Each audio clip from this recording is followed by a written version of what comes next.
Site plan, 4-story office building, 29 Manchester Street, tax map parcel 2D/4, lies in the Aquifer Conservation District. And tonight's presenter. Mr. Petropulos, good evening. Good evening to you, sir. My name is Jim Petropulos.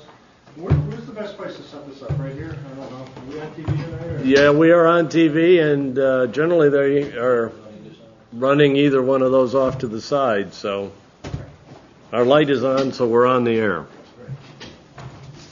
And do you have a microphone over there, or maybe that extra one reaches a little bit closer? Want to. If you can pass it all the way over, maybe to Scott's table, and then there we go. Great.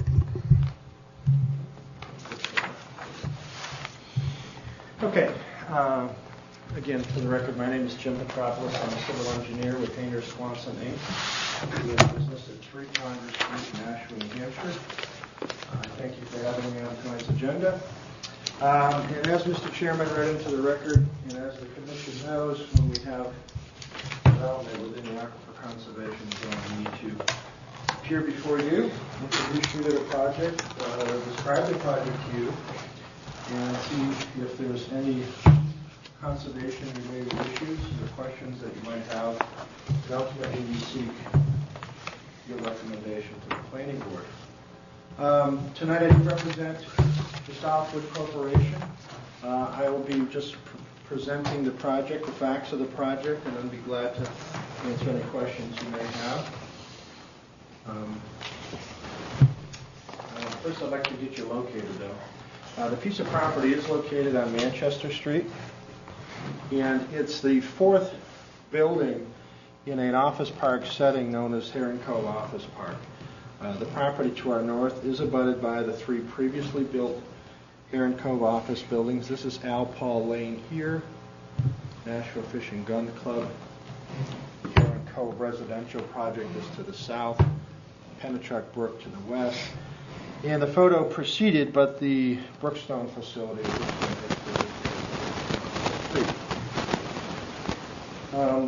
as some background, this property outlined in yellow measures about 27.5 acres. It's in the industrial zone. If you recall, when I appeared before this commission for a number of these projects over the years, there was a corridor that ran through this particular area. It was earmarked for one of the circumferential highway routes. Our clients, the Southwood Corporation, about a year ago asked the state, what are you going to do, folks? Are you going to pony up and buy this property, or can we go move forward? We received a letter back from the over to the planning department, but the letter clearly states that we're able to move forward with any development plans. That right now this does not look like they want to use any type of. So with that letter, what we would like to propose is the 4th element, the 4th building to the office park. And you can see that access is granted off of Manchester Street. We've got internal access roads that kind of connect a number of these office buildings. Parking on 4 sides. It's proposed to be a 4-story, 110,000 square foot building, and will be sewered with municipal sewer.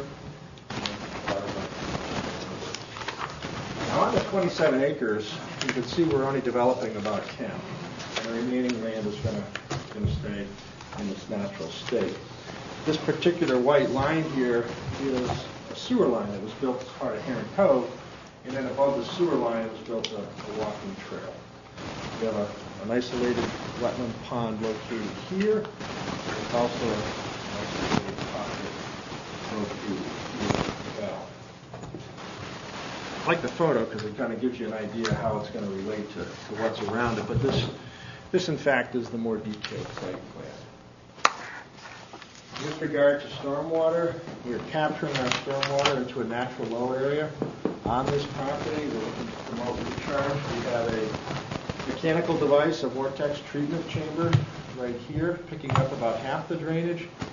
The other half will run through a grass treatment swale. Two different pre-treatment measures before it gets into this recharge basin. We've done some test pits over there with sandy soils. It's a natural bowl that's going to contain up to that 10-year storm event. If we get a larger storm, pipe and outlet it and ultimately end up.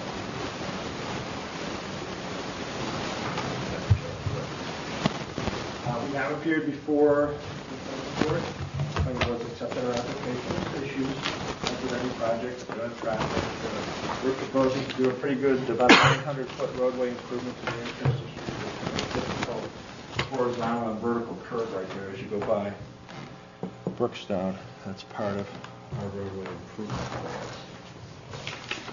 plans. It's intended to be a clean use professional office building, very much the same as the other three in architecture and style. We don't propose any storage of any hazardous materials. My clients told me that industrial, commercial, chemical type uses associated with this building. Now, I'm going to be proactive and talk about the Simmons Rock before Scott talks about it. I don't know, are you familiar with the Simmons Rock at all? Ebert? Okay. The Simmons Rock is a geologic feature, the name for it, because it's a glacial erratic. It's a boulder, 25 high by 30 by 40. It's a good boulder. And it exists right here. And I'm going to pass out a larger scale portion of our site plan that I've highlighted in orange. Thank you. And yellow, actually. To show you a little bit more detail of the Simmons Rock. The Simmons Rock contains contains a history to it. I think Scott has got some of the data on it.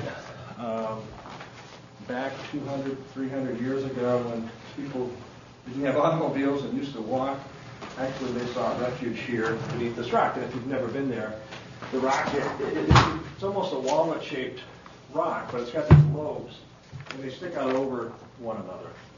And it provides canopy, and I suspect that people walking along Pennachuck Brook many years ago probably used it as refuge during evenings like tonight. Now, that rock is located here. If we were to look at our site plan, the rock would be located here, and you can see that with that sketch of that site plan. We've modified and amended and worked around the site plan. We do not intend to touch that rock. We are leaving it in a wooded buffer area. You can see it's being surrounded by trees. In its current condition and its current state. I would like to point out that if, in fact, there was to ever have been a route for a circumferential, it probably would have taken away the rock, as well as had some impacts to the pond and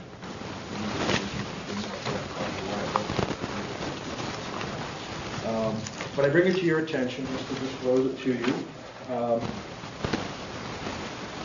And the fact that we're certainly aware of it, and we're proposing not to disturb it.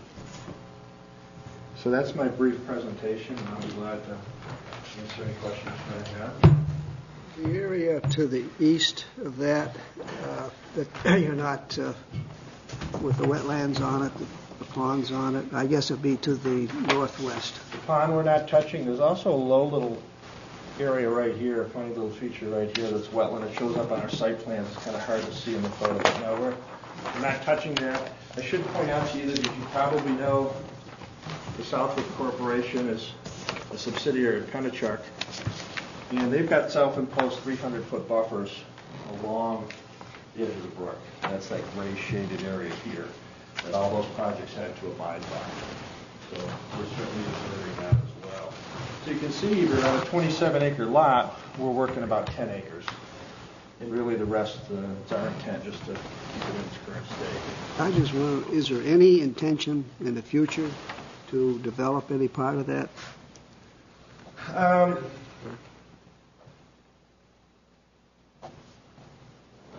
Not that I'm aware of. The only viable ground would be, between the pond here and the buffer, and there might be an acre or two here, but, it would need infrastructure to really service that, and I'm not seeing it as being a real viable developed site. So my opinion tonight would be, I don't think so. My client hasn't expressed any interest in getting down in there and doing any development. We've tried to be sensitive here. You notice there's a nice buffer remaining along Manchester Street. We're trying to be sensitive to the Henry Cove residents as well, with setbacks and buffering and landscaping. Trying to do all the right things here. And again, if you've been out there and seen these office buildings, they're very professionally done. That's a nice looking part. Your thoughts, Eber, that it'd be nice to have a commitment in that it won't be developed? Right, yes, that's what I was thinking. But my same thought was that it's nice to say, no, we won't, but good time to also step up to the plate and say, no, we are not going to do it, and we're going to state such. Jim, could you just describe the storm drainage system again, or show what you said is a... What we want to do, again, seem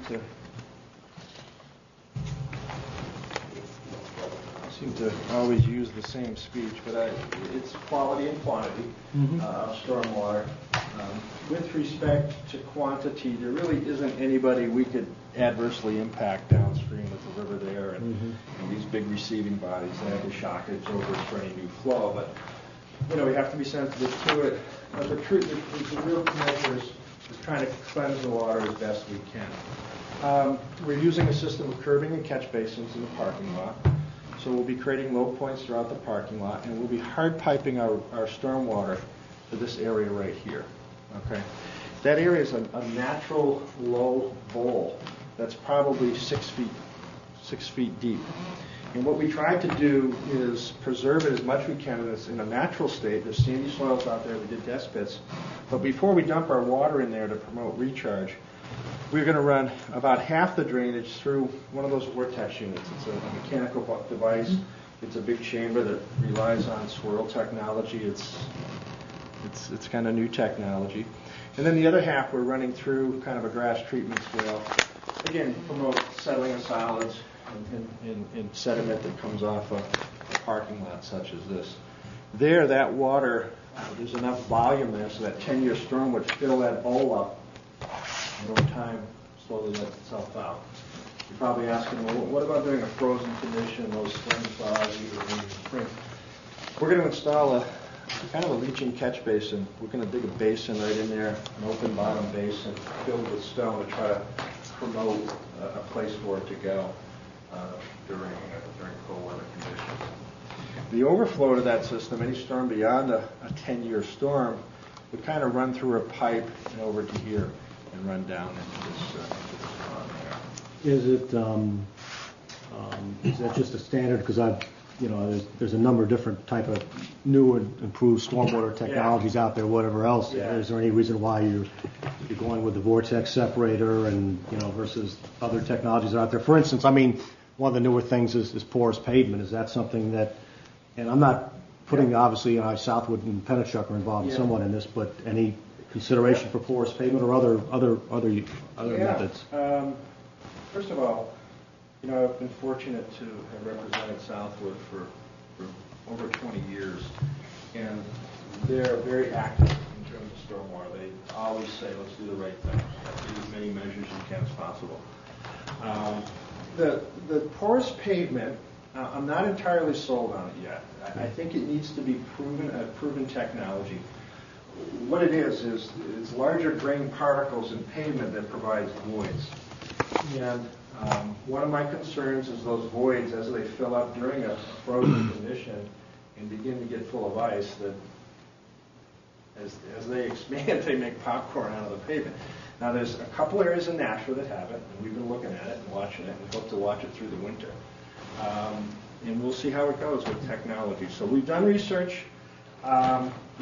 We've talked to DOT. DOT doesn't like it. They're not sold on it yet.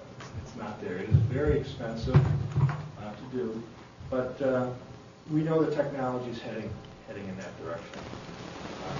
I will say this, though, that in other areas of the site, if you've been out here, if you've seen the Brookstone site, there's rock in the area. We've got some rock in the front part, and then as we move in this direction, we get into our sands. So we're trying to take advantage of those sands. That's fine. I know. Pennachuck and South Pennachuck, has been progressive in that area with stormwater. Yeah. We're concerned about. Is there a specific? Not within the plan. My eyes are getting bad, but is there a specific plan as far as the required maintenance for the vortex separator? Okay. Yeah. Okay. All those details are in our full site plan. Okay. In terms of maintenance, they will accumulate grit. You need to have a back truck come in and maintain them and suck them out. There is an oil water separator component to them. They're kind of the Cadillac of mechanical devices that we've seen out there. I think you raise a valid question because I didn't find any maintenance in there at all on the vortex system. No specification as to how often it would be checked. Yes, there's comments during construction, but I didn't see any ongoing maintenance plans. Yep. I just want to check. I think it should be. Because I had the same concern having. Am I going through this? And Yes, I have the advantage of the larger plan, but it's still. Yeah. Preventative maintenance and good housekeeping, site maintenance, inspection. Usually we'll just. But that's the contractor shall do all of this. Okay. Nothing about owner management company. I know that Vortex has that literature, and if we were so fortunate to get a positive recommendation, Andy, to make a condition that the manufacturer's recommendation on maintenance of Vortex be added to the plans, that's fine. And just one final question from me, Jim. I see is there going to be blasting on this project? There could be in this upper region. There's like two plateaus. There's an upper plateau and a lower plateau. So there could be here. We've tried to detest it.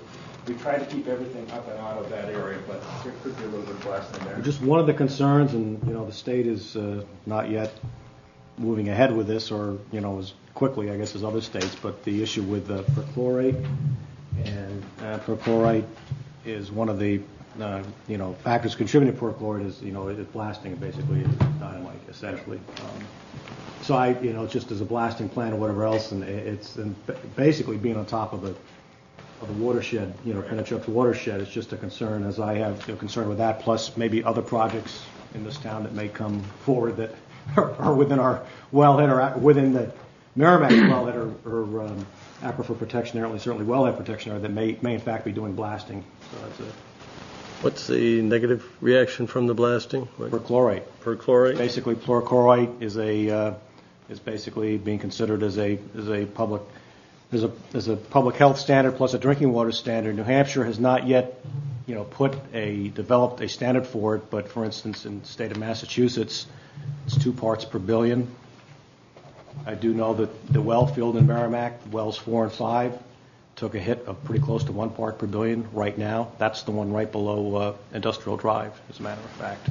So, but there is no standard yet from the state, but it's something that's a concern to me, and it's a concern to other states have adopted standards. So, but perchlorate is going to be could be the next big whatever that we're going to be dealing with is job security for somebody up at the state and federal government. But for the next 5 to 10 years, perchlorate might be. And there's no really, dynamite's not the only source for it. It's fertilizer, it's fireworks, it's a number of different things. So, but I just wanted to point that out. Well, I know the town had gotten away from ammonium nitrate plus diesel fuel years ago.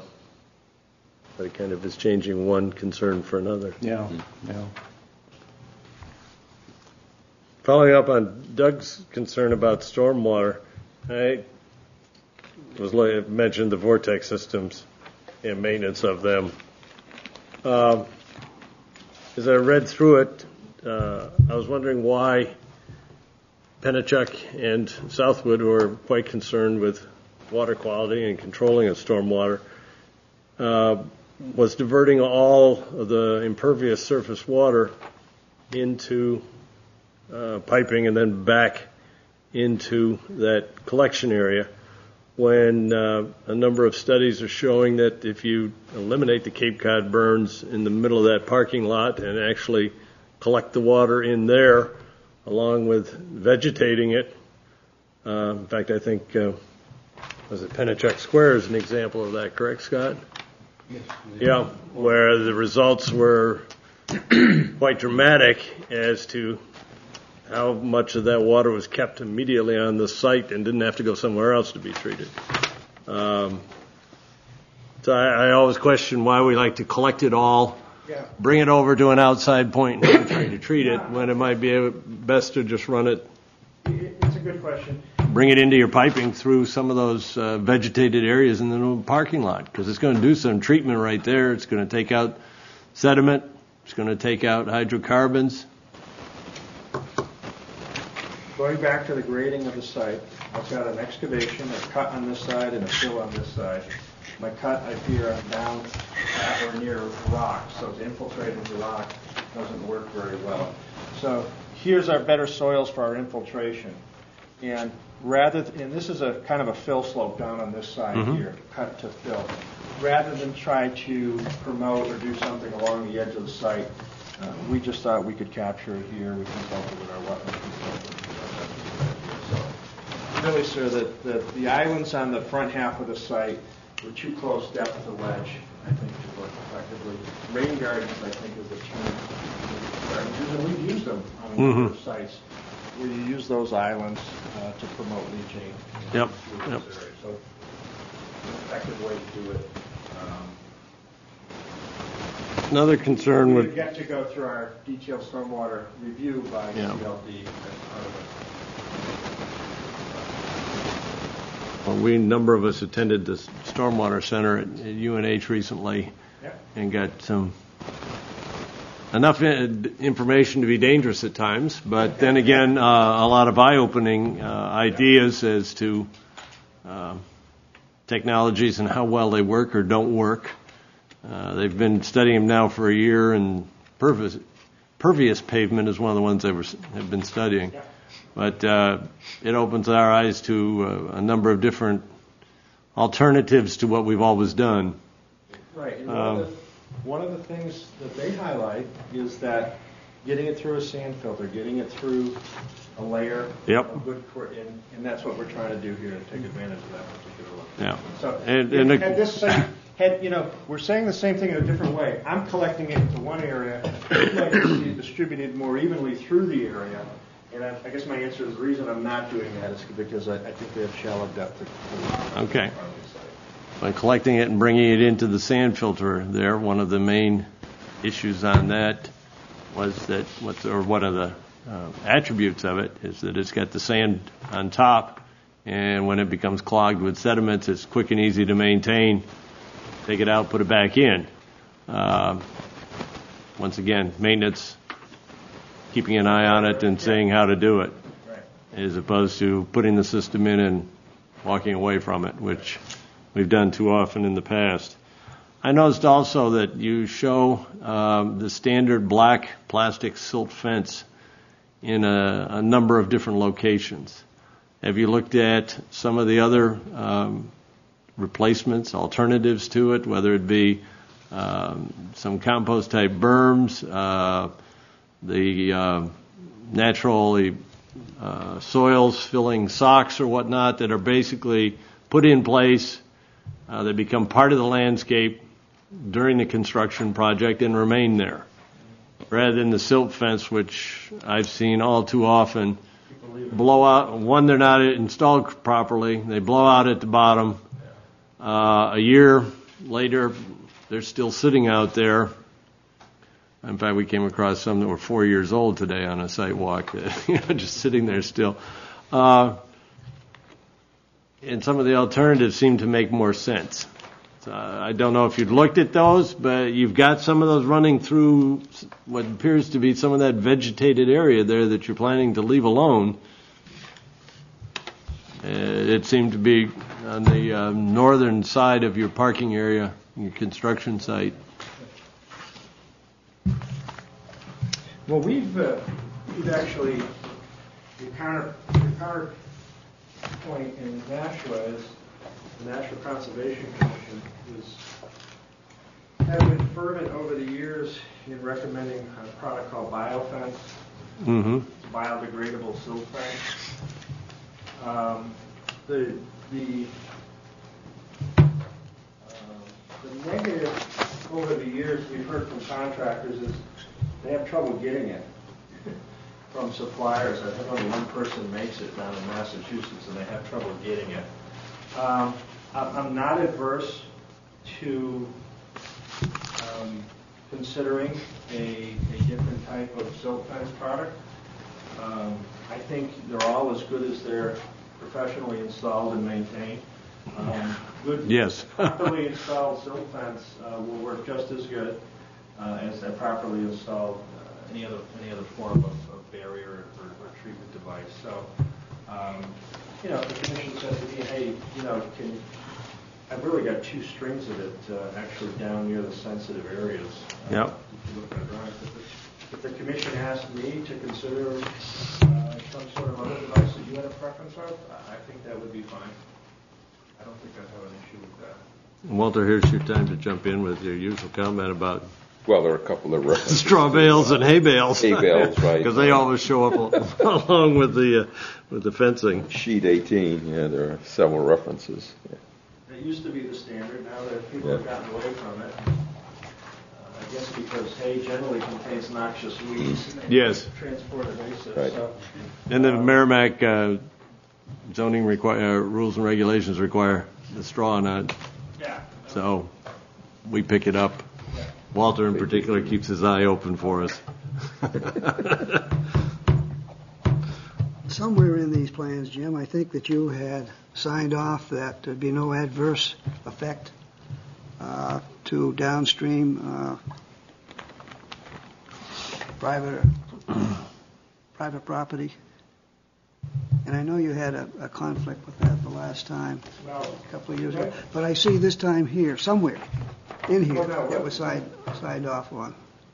And it was signed I've up. had several discussions with the planning board at length about this, and I may have discussed it with this commission as well. Sheet There one, Eber. currently is a regulation in Merrimack that requires an engineer to certify that there'll be no downstream adverse impact as a result of this project. And to make a long, complicated issue, try to boil it down, stormwater is a science based on assumption. It's based on a number of variables. It's based on professional engineering, making a series of educated assumptions to drive at a quantity to design a system for.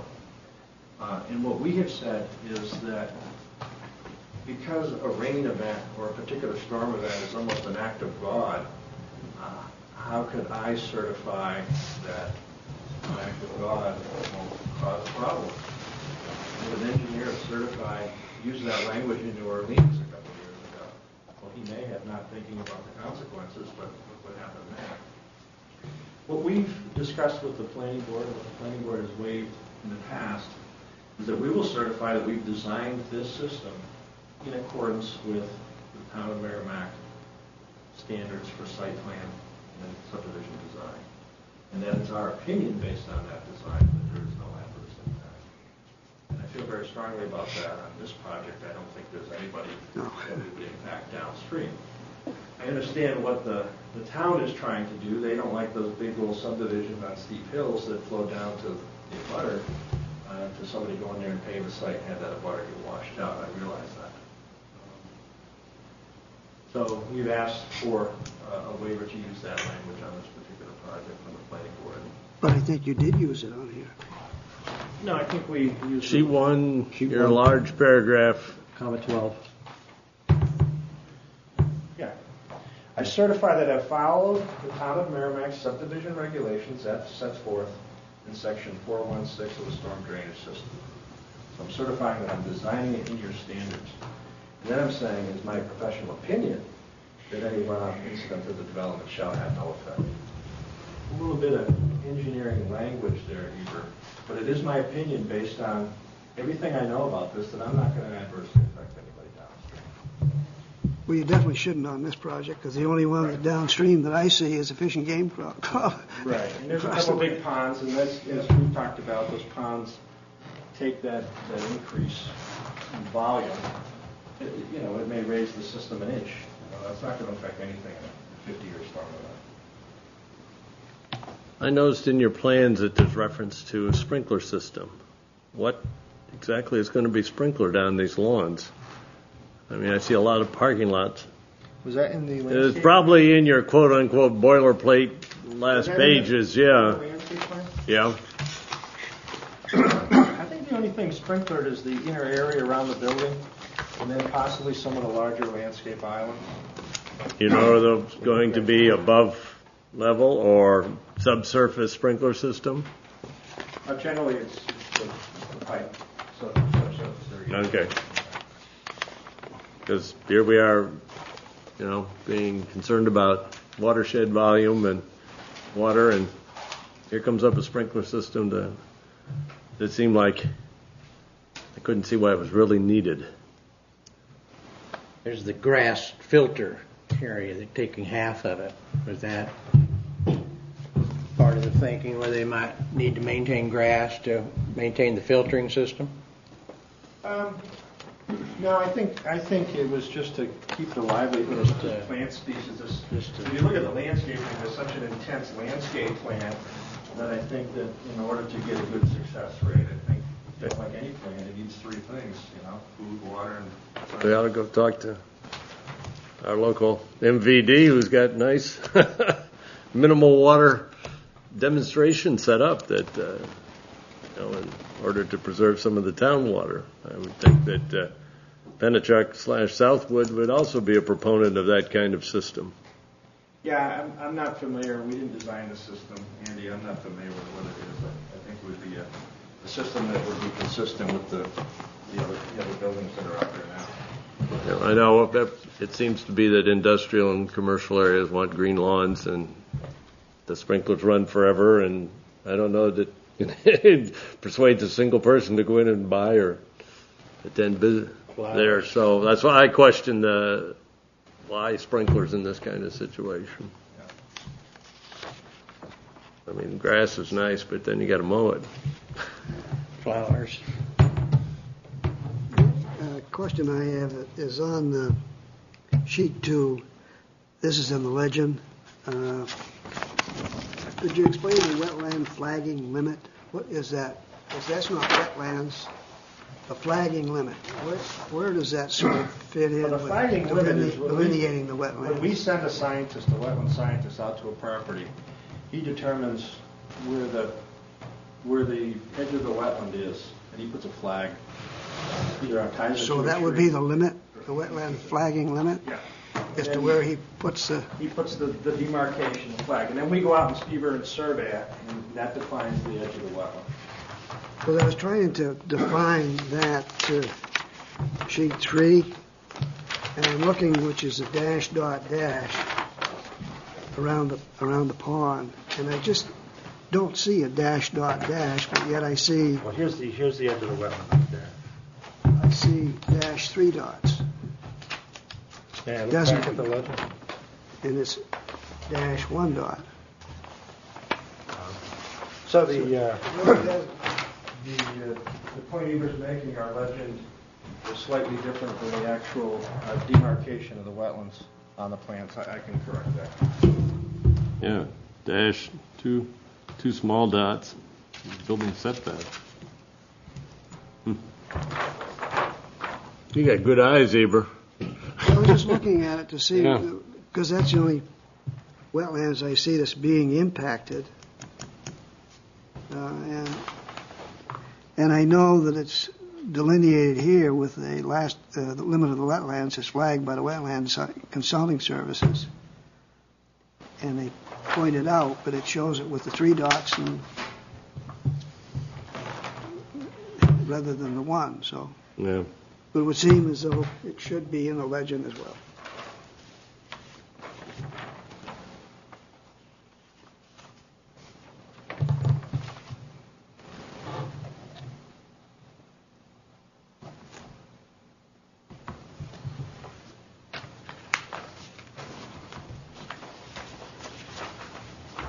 So, Jim, you don't think that there's really going to be any impact to that pond at all? No. We've had our consultant. In fact, I may have misspoken earlier. I know that I mentioned the 10-year storm event that's actually contained within that natural bowl, but Merrimack's regulations are the 25-year event. And I believe we completely contained the 25-year storm event up into this system here. So it's pretty good. It's a pretty good size area. I know back a few years ago, I think when one or two buildings were put up, that there was some siltration going into that pond, but you took care of it. Well, this was a man-made one down here, if you remember. Yeah, that's the one I'm referring to. Yeah, it was kind of a lower area. Yeah. And they captured all this into here. Yeah, you're right. During construction, they get filled with silt, but over time it's softened up. There's been a lot of vegetation in there, and I think it's working well. I happen to belong to the National Fishing Game, and Yeah. going down there, I just noticed that. We brought it up, and the next time I went down, I see it was corrected. Yeah. Okay.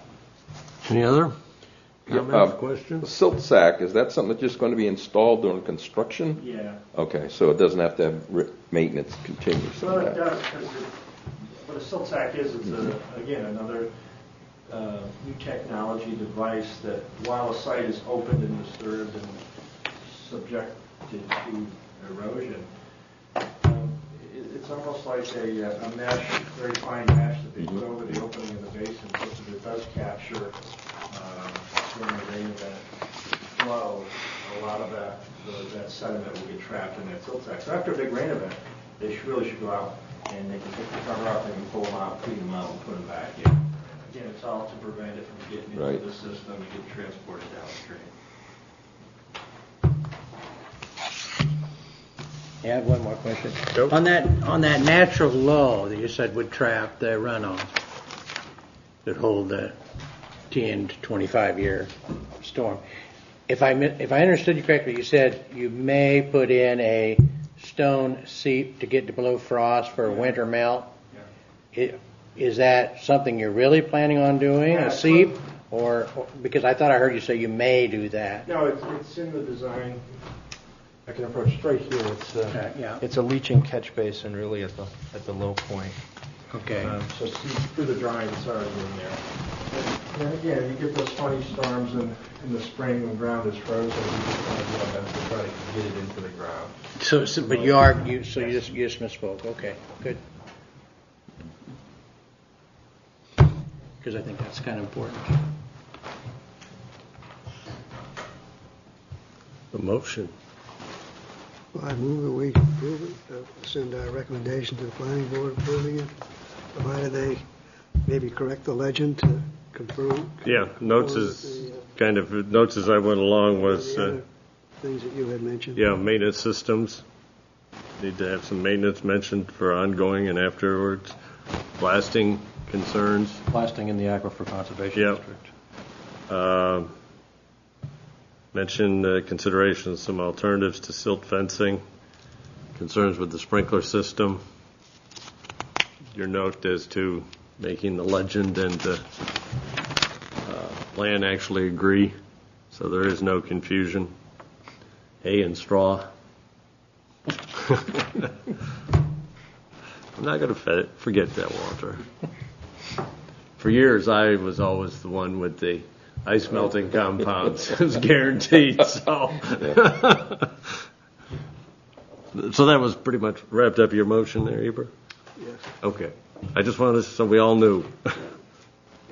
Second to it? All in favor? Aye. Well, Opposed? thank you. I appreciate it. And Scott, do you want to shed a little light on the rock? I know that you have been working with what, Heritage Commission on that?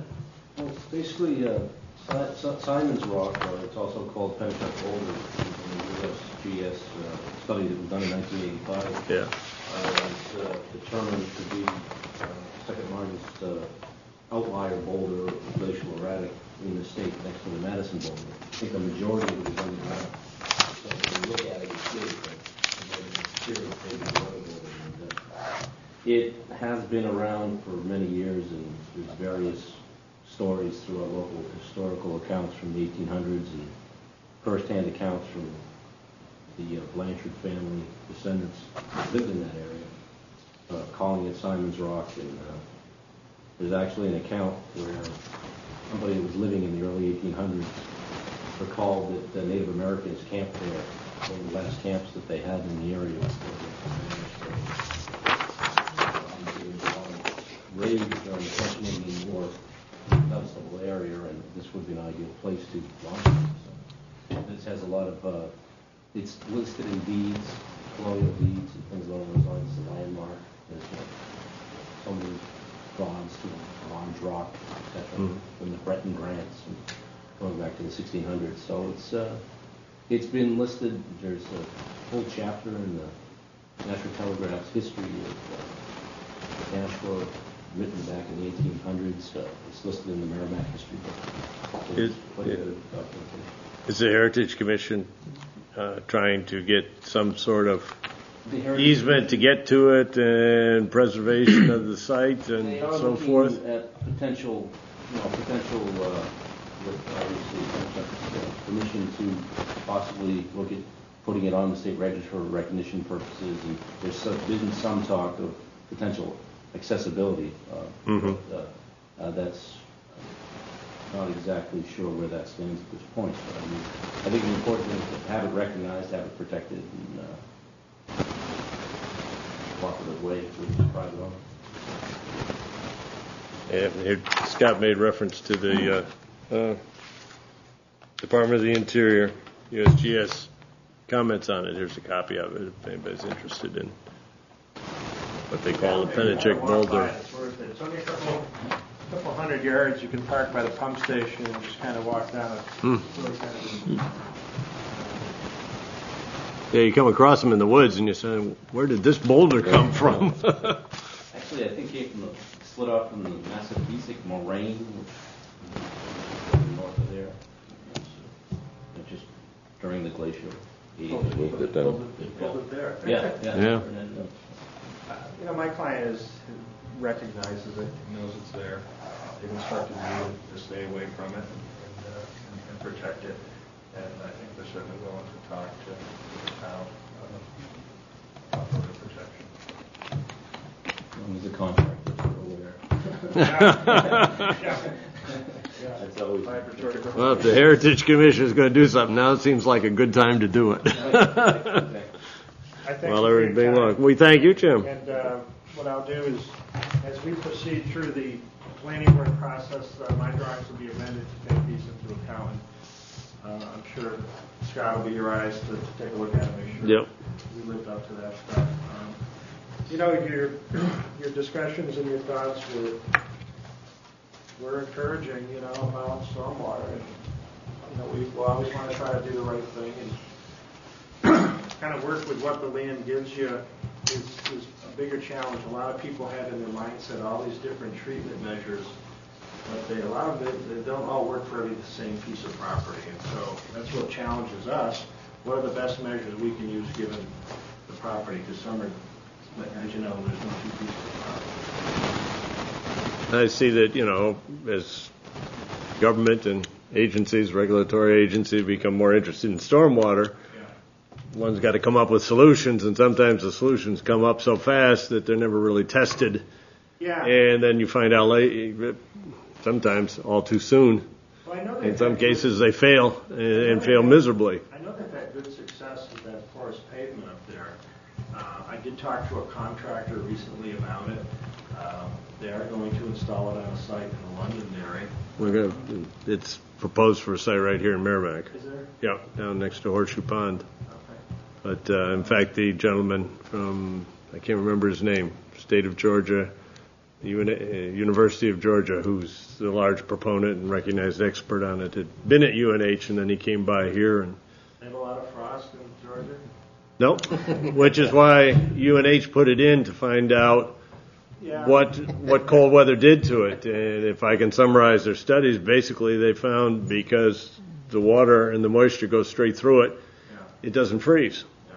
And they're not having any freezing problems at all. In fact, they're having better conditions because on standard pavement, the water sits there and becomes ice, whereas on the porous pavement, it immediately goes down through, and you don't have the ice and slippery conditions.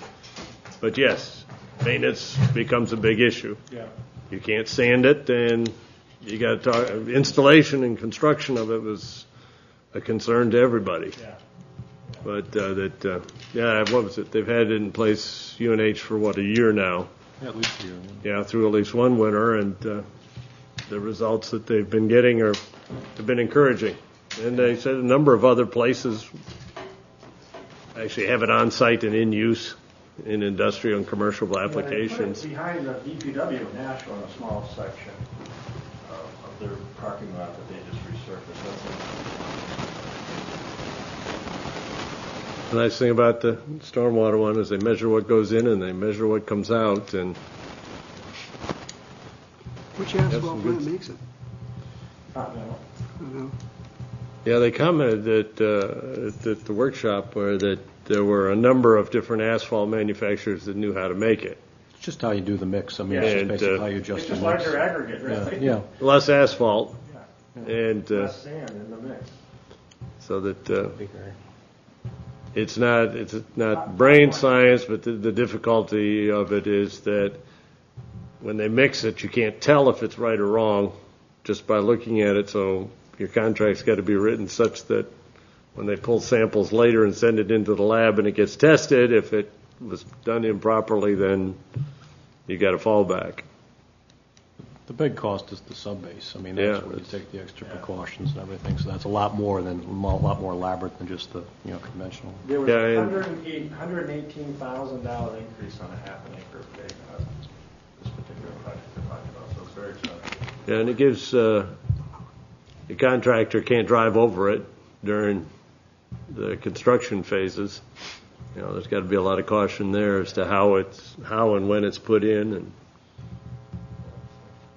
Interesting stuff. yeah, Thank you again. Thank you. And have a good Thank you. Thanksgiving. Thanks, Scott. okay.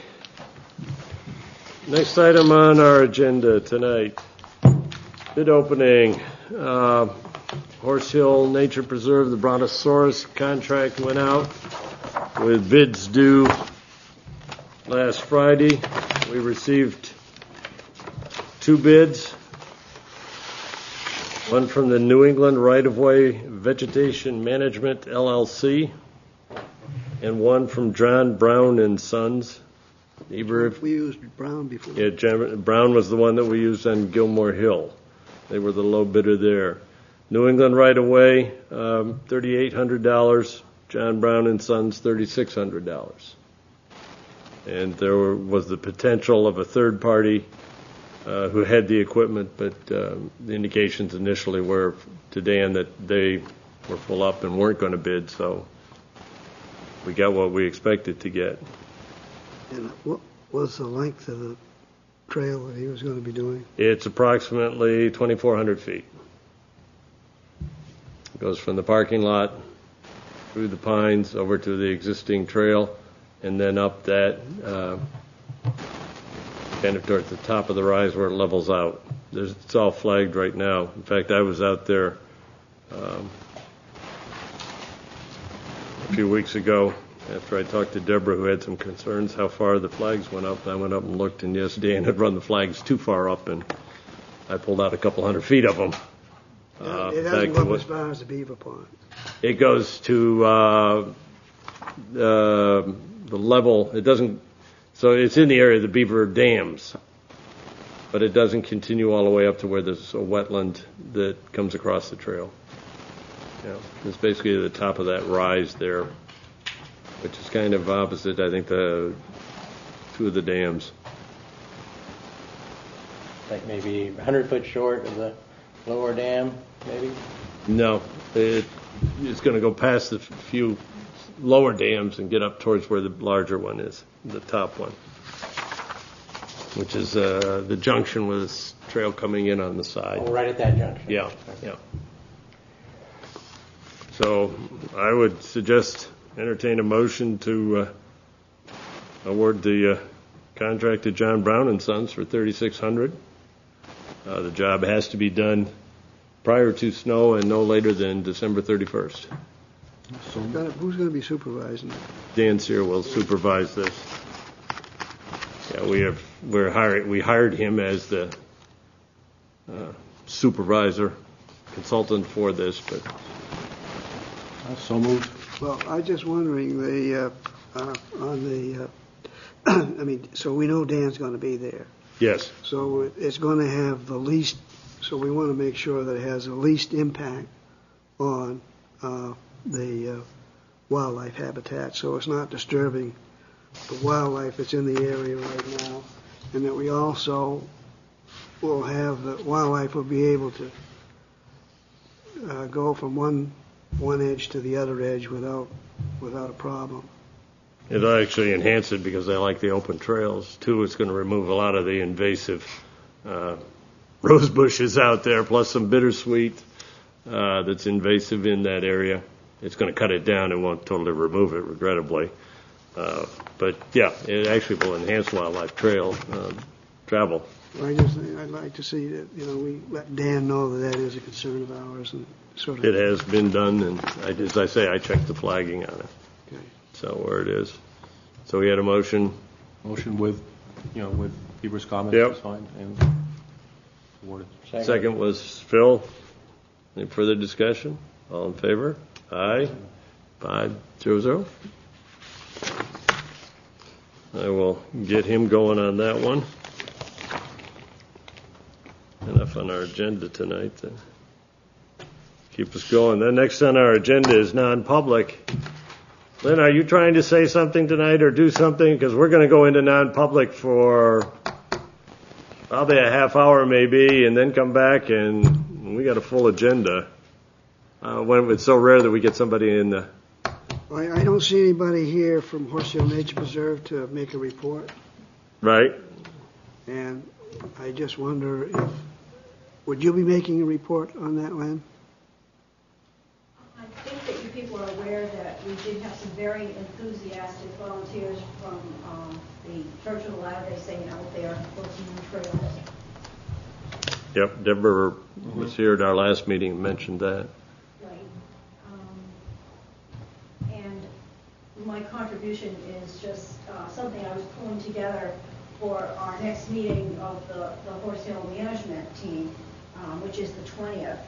And I did bring some kind of unfinished, but some copies of just wildlife that I photographed out there during the last 2 months that I could share. That's it. Okay. Yeah. Do we want to bring that up before we go into the, Shall we give... So she can go home and not stay around for late on into the... We'll move public comments up to right now. How about that? Good move, good move. As I say, it's so seldom we have public that we have to treat them properly. Oh, yeah, absolutely. Are these pictures that you took? Yes, I personally took them, and I started taking them because I was involved with the Audubon, New Hampshire marsh bird study. are those to be passed around, Lynn? Yes. Yeah, Okay. these have paper clips on them. Just to follow that up, I saw that the belated woodpecker. I saw him the other day walking over Kings Highway, and I also saw a very large rabbit. Start over there. Okay. Wild rabbit. So there's plenty of wildlife out there. And I also made a note of Well, he's a cool guy. some of the plant life that's out there, and I understand that it will, for the most part, regenerate, where the path of the brontosaurus is headed. We hope that the invasives that somehow we can get them out of there, but I don't know. That's a difficult task. The bittersweet is more to the west of the trail. Yep. And that is a problem. But the Floribunda roses provide rose hips, for the wildlife, and so do the grapes, but those will kind of regenerate, as I understand it. Well, those are now on the invasive list and basically are being suggested that they don't have much value to wildlife. But every time I go through there are a lot of songbirds that are munching on. Yeah, but it doesn't provide, the basis is that there are other native shrubs and roses that provide better nutrients and food source for them than the invasive ones, which are crowding them out, which is why it's showing up on the invasive list. It's like the burning bush. It has a lot of berries on it. The birds eat it, but it basically goes through them.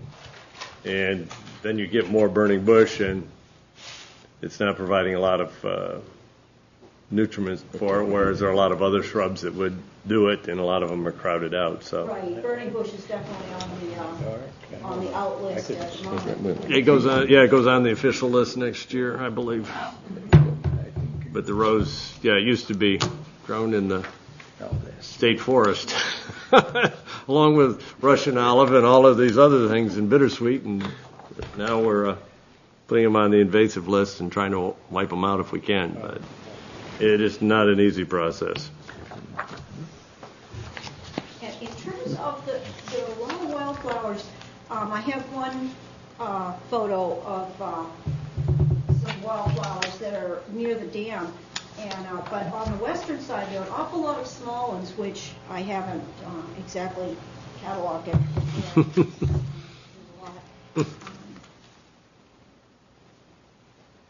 And a concern that I have, and I was going to be bringing this up at our Tuesday meeting, but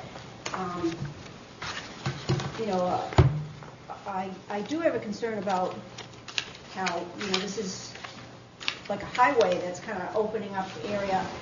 Particularly for humans, and some of these creatures are really shy, and I would just hope that the pond would not be just totally an open area, because it will mean the disappearance of the bitterns for one, and the ducks and stuff will come back after a disturbance.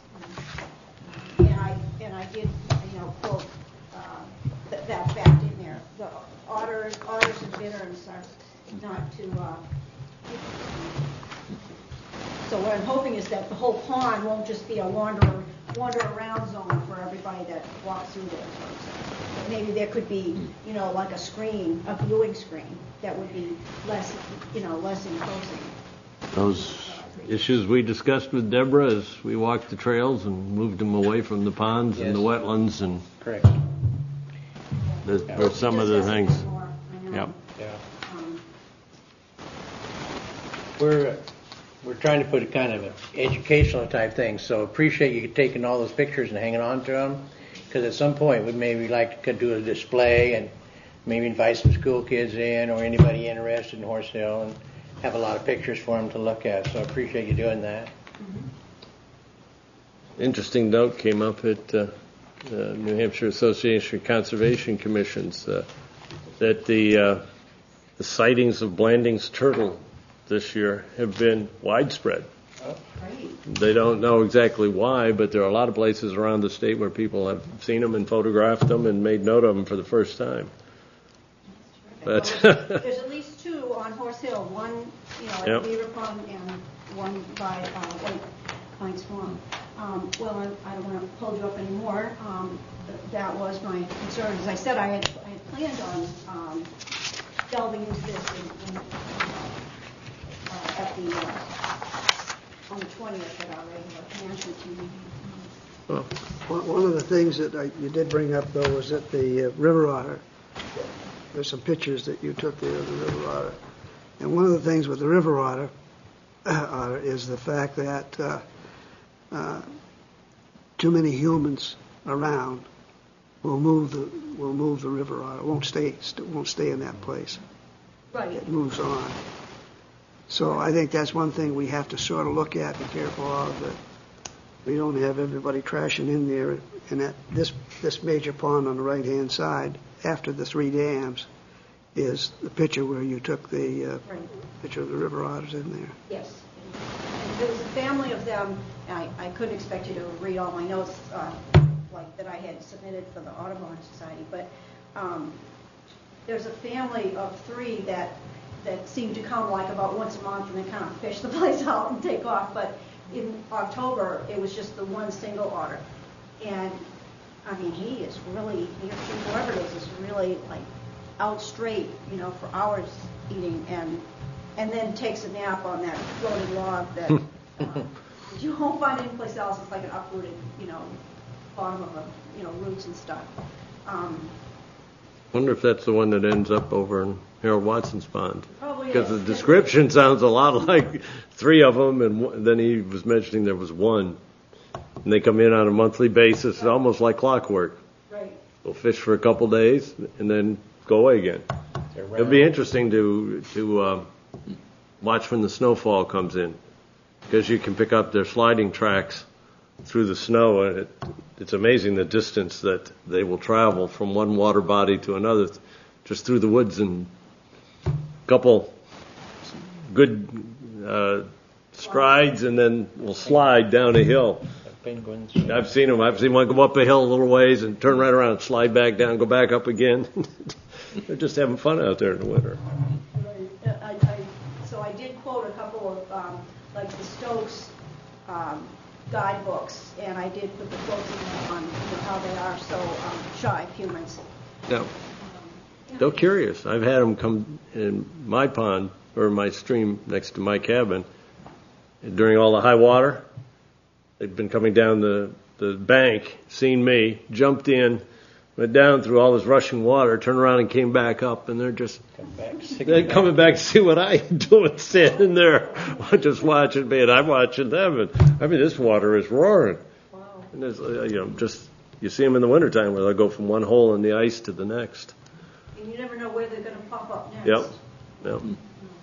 Well, I think one thing we need to consider too is when we're doing the trails is that we make sure that we have access for the wildlife to pass across the trail or under the trail. However, it's whatever the best access is for them. I mean, some like salamanders, they're not going to cross over the trail. They're going to have to cross under the trail. So I think we should be prepared to make some sort of plan to allow that when we do the trail plan. Whoever does it, we want to make sure that. Well, in those cases where we came across a vernal pool, we moved the trail away so that you wouldn't get your vernal pool inhabitants crossing the trail. Yeah, I would say So then we kept them that way. But yeah, any one of them where it becomes a problem, you do something about it. Turtles. Yep. Yeah, I would just say that the people involved are aware of those concerns and our reaction to it. Yeah. Yep. It's something that Absolutely. requires our ongoing. Yeah. To my mind, if you discover a problem, you move the trail. Yeah. Leave the natural material there. Leave the habitat there, if that's the case. And a challenge. Yep. Right. And I did have one question about Simon's Rock. I've been out there, and I was wondering if anybody's done any archaeology work out there to find arrowheads or anything like that. Actually, that's been suggested. The state archaeologist has the information, let's put it that way. Okay, I'll bet you get some volunteers. Yeah, that's something that, depending on what's out there, they like to keep it, fairly close to the vest, I'd say. Security purposes, but now this will be opened up, and obviously there'll be impacts, so we're going to have to. Yeah. Well, we also have some glacial erratics on town-owned property out behind the middle school. There's a couple along Babusus Brook, too, off Bedford Road, if you ever saw one of the bridges. But eventually we'll get a little more publicity, too, as we do trails out there.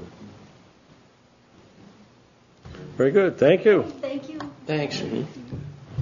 Before we go to non-public, I'm going to move one other item up here since we were talking Brontosaurus and that project further on down here in 3C was the old business of Gilmore Hill Forestry project. Phil and I met out there with Bruce Morrow and considered the project, and he made a recommendation that he thought the town could handle it and sent that to Ed Chase. I asked Ed to reconsider his initial thoughts, which were that we should go out of town to do it. Today's email came back to me, Andy, I would recommend that you go to a request for a proposal. Wish that we could assist, but staff shortages in the highway division coupled with the drainage and roadway service requests are more than we can presently handle. Ed Chase, DPW Director. I did send an email to the acting town manager and ask for reconsideration on his part to see if that was going to be the final standing, in which case then I think we discussed it, that if the town wasn't going to do it, we had to go out to bid on it. And Dan Zier had prepared all of the paperwork. When I told him, hold it up, it looks like DPW is going to do it. So I'm going to try to get an answer within the next couple of days. If once again it goes that we have to go outside. What was the level of work that Bruce said that was going to be out there? I mean, manpower, is it a day's job? 1 day's job with the thrash and mower, roughly. I hope we can pursue that, because that's contrary to what the city manager's intention, contrary to what the council seems to be going for. So that's why I asked. I think that's just contrary to what is taxpayer equipment well used, and I think we should pursue that. Yeah. As I say, I passed it on to Mike as soon as I got it. I agree with Phil. This time of year should not be overburdened with service requests and drainage issues. I mean, that's normal stuff day to day. This type of project should get done. So I will keep you attuned as to what Mike gets back to me on. Yeah. And obviously, that was the reason early on. I'm sorry. Yeah, go ahead. The reason early on what I brought up is back in a little, I have pretty good amount of experience with equipment and would volunteer to learn how to run that and actually do it, because you run into these territorial type situations, and I would be more than happy to be trained on that piece of equipment and do it, without any town labor, because I just hope we can get that turned around. We have to cooperate. It's town-owned land. We're looking at Horse Hill Nature Preserve, which is going to need projects over the years. We got Greater Woods that needs projects. The logic one is the town does it, because it's town parcel. They've maintained ball fields. Yeah, I understand. They do parks and recs. Why can't they do open spaces? They help back and forth. But we are pursuing it. Yeah, I understand his thought of protecting it. I understand it's a $70,000 machine, but the taxpayers bought that. We don't want to turn around, like we said before, and we got this machine that'll do the job. We don't want to turn around and have to go outside and hire somebody when we got a piece of equipment sitting there. Pay $1,500 to do it. Probably needs the rust knocked off of it by now. Anyhow, I would like a motion to go into non-public session. Just as a reminder, we need to read it as stated here on the agenda, and we also need to do a roll call vote on it. We will then depart for downstairs Conservation Commission. I'll make the motion that we convene a non-public session concerning land acquisition as per RSA 91-A 311D. Do I have a second? Walter seconded. Roll call vote. Walter? Pardon? Yes. Rick? Bill? Yes. I'm yes. You're yes? Yes. Okay, 5-0-0. For those in the public and in the camera crew, we're going to go into no public session, probably less than half an hour. Then we will come back and continue our agenda. Hopefully when this gets run through on TV, this dead space gets cut out.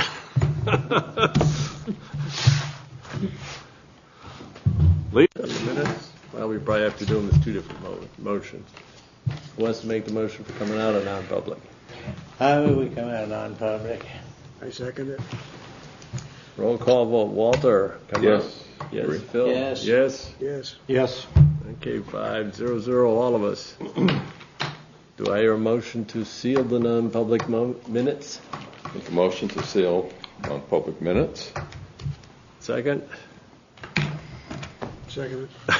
Okay, all in favor? Aye. Aye. Aye. Okay. We're back into our public session. We welcome our TV audience again. Hopefully they stayed with us. I will announce that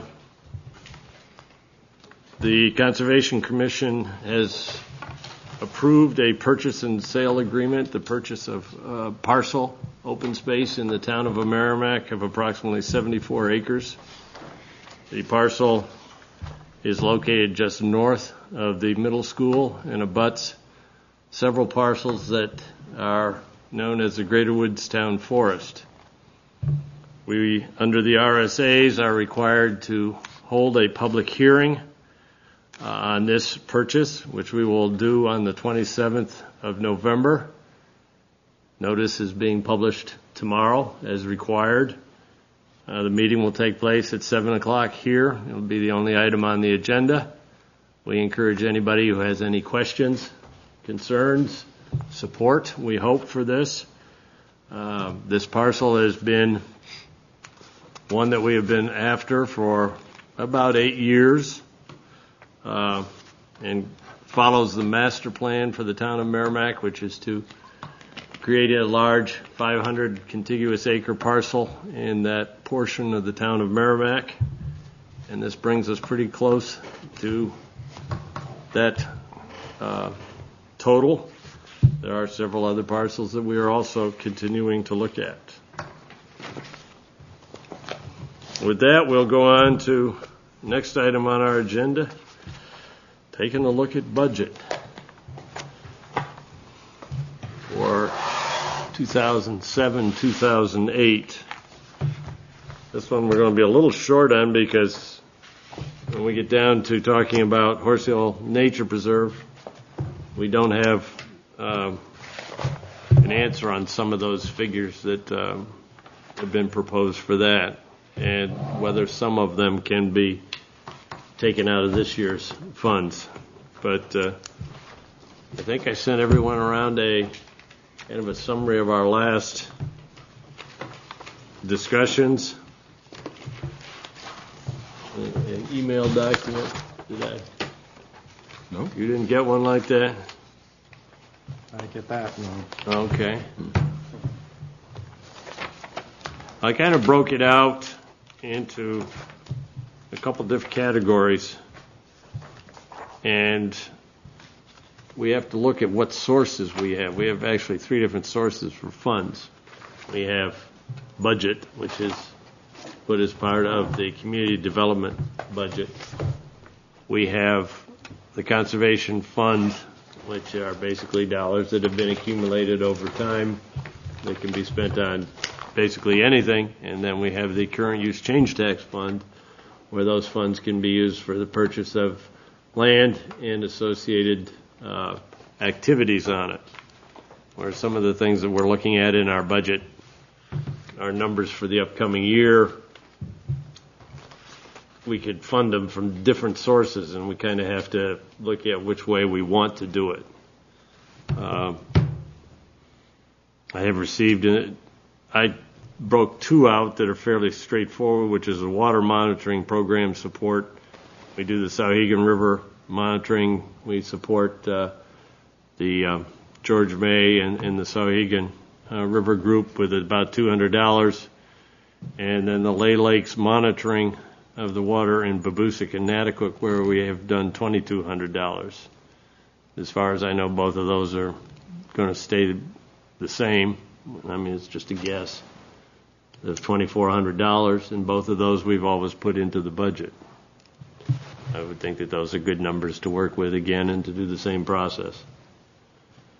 Our discussions have been that we had a category education and training of MCC members, and including seminars, workshops, camp scholarships, what we felt were good educational issues. And we put $1,000 in it, kind of as a rough number last time around, and that would be a budget item. And I put another category, which is all of this, of the goals that we have, where I've asked each of you to kind of estimate the funds for your goal, so that we can see what dollars are needed there and what funds they would come from. First one I had was Doug's, which was Evaluate Prime Wetland Initiative. You get any feel for? Not a dollar amount yet. I tend to, researching about 20 communities that have already adopted, prime wetlands. We're taking an approach, just getting a feel for what's been done there, and also what some of our discussion had been here earlier that, how well we have things protected now. It's maybe it's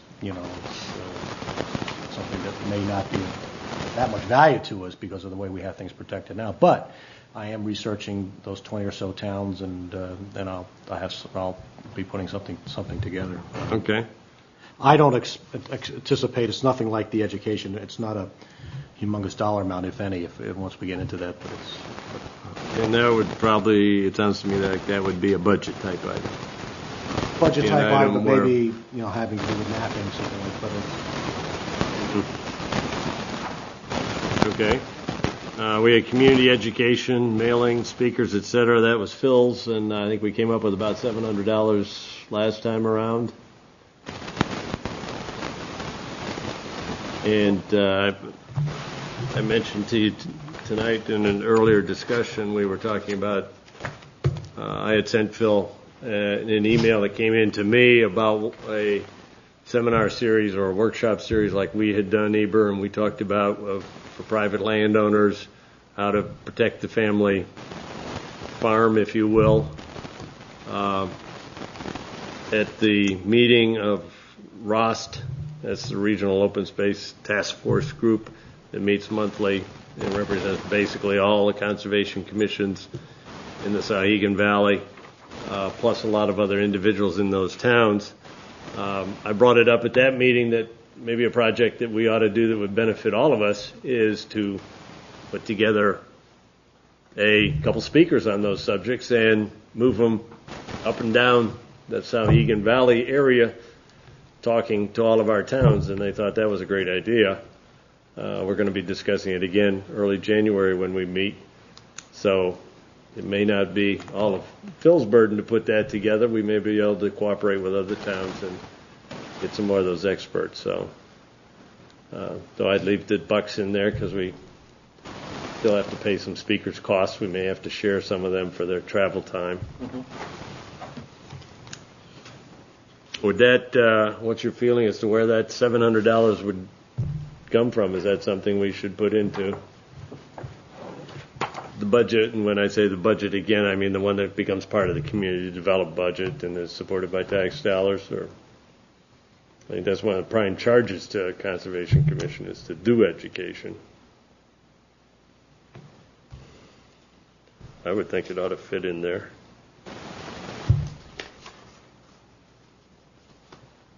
Yeah, I would say that's the proper place because, Okay. like you say, and education is something we need to do. get going on. Yep. The opportunities there.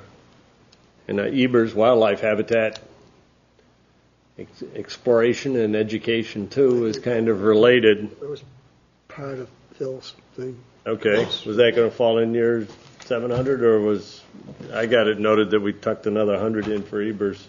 Well, I figured efforts. that would be about 100, but I think that 100 was included in that 700, so.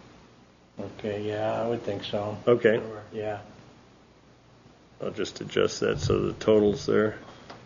I was working on the revision and implementing the Greater Woods Master Plan, obviously with the purchase tonight. at long last, we get to update it. We can now include both the parcel we talked about tonight plus the parcel that was donated. So there's 140 acres that have been added to that since we did a master plan on it. So I think it's time to update it and work with that community group out there and anyone else who's interested and see what we can get that going on that parcel. I know the folks at the school want to get involved. So that's a cost of hiring Dan Sear.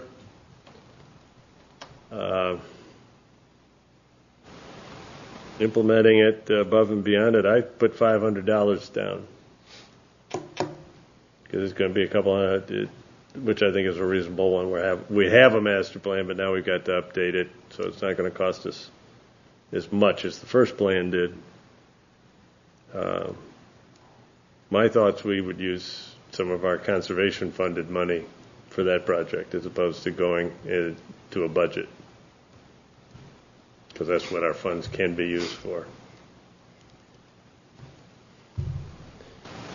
And Walter, we had develop and initiate GPS mapping program. At this point, no charges unless we want to buy a unit, but at this point, I don't think we... Yeah, it was interesting today on my walk on the Chelsea site. When one of the guys one of the wetland scientists put on his backpack with his GPS unit, and then he actually had his, like a laptop computer on a strap around his neck, and following us around, and they'd done the layers on it, so all the various wetlands were there. And even though they'd marked them, though they were marked 2 years ago, could keep track of where we were going on the 100 acres. But nice system. That's what we would like. But yeah. But I've got a cable. I bought a cable for my little handheld, and I got the upgrade for one of those programs that we had received at that training thing we did on GPS, and I was able to run a little test run to take waypoints and then enter it in my laptop, and then I talked to the guy down at NRPC, and he just explained what type of files he needed. So I think we can do that. Okay, you did touch base with that Steve yeah. down there? Correct, yeah. Good. Yeah, I had suggested that you talk to the folks at NRPC who would put together a lot of the ones for the town.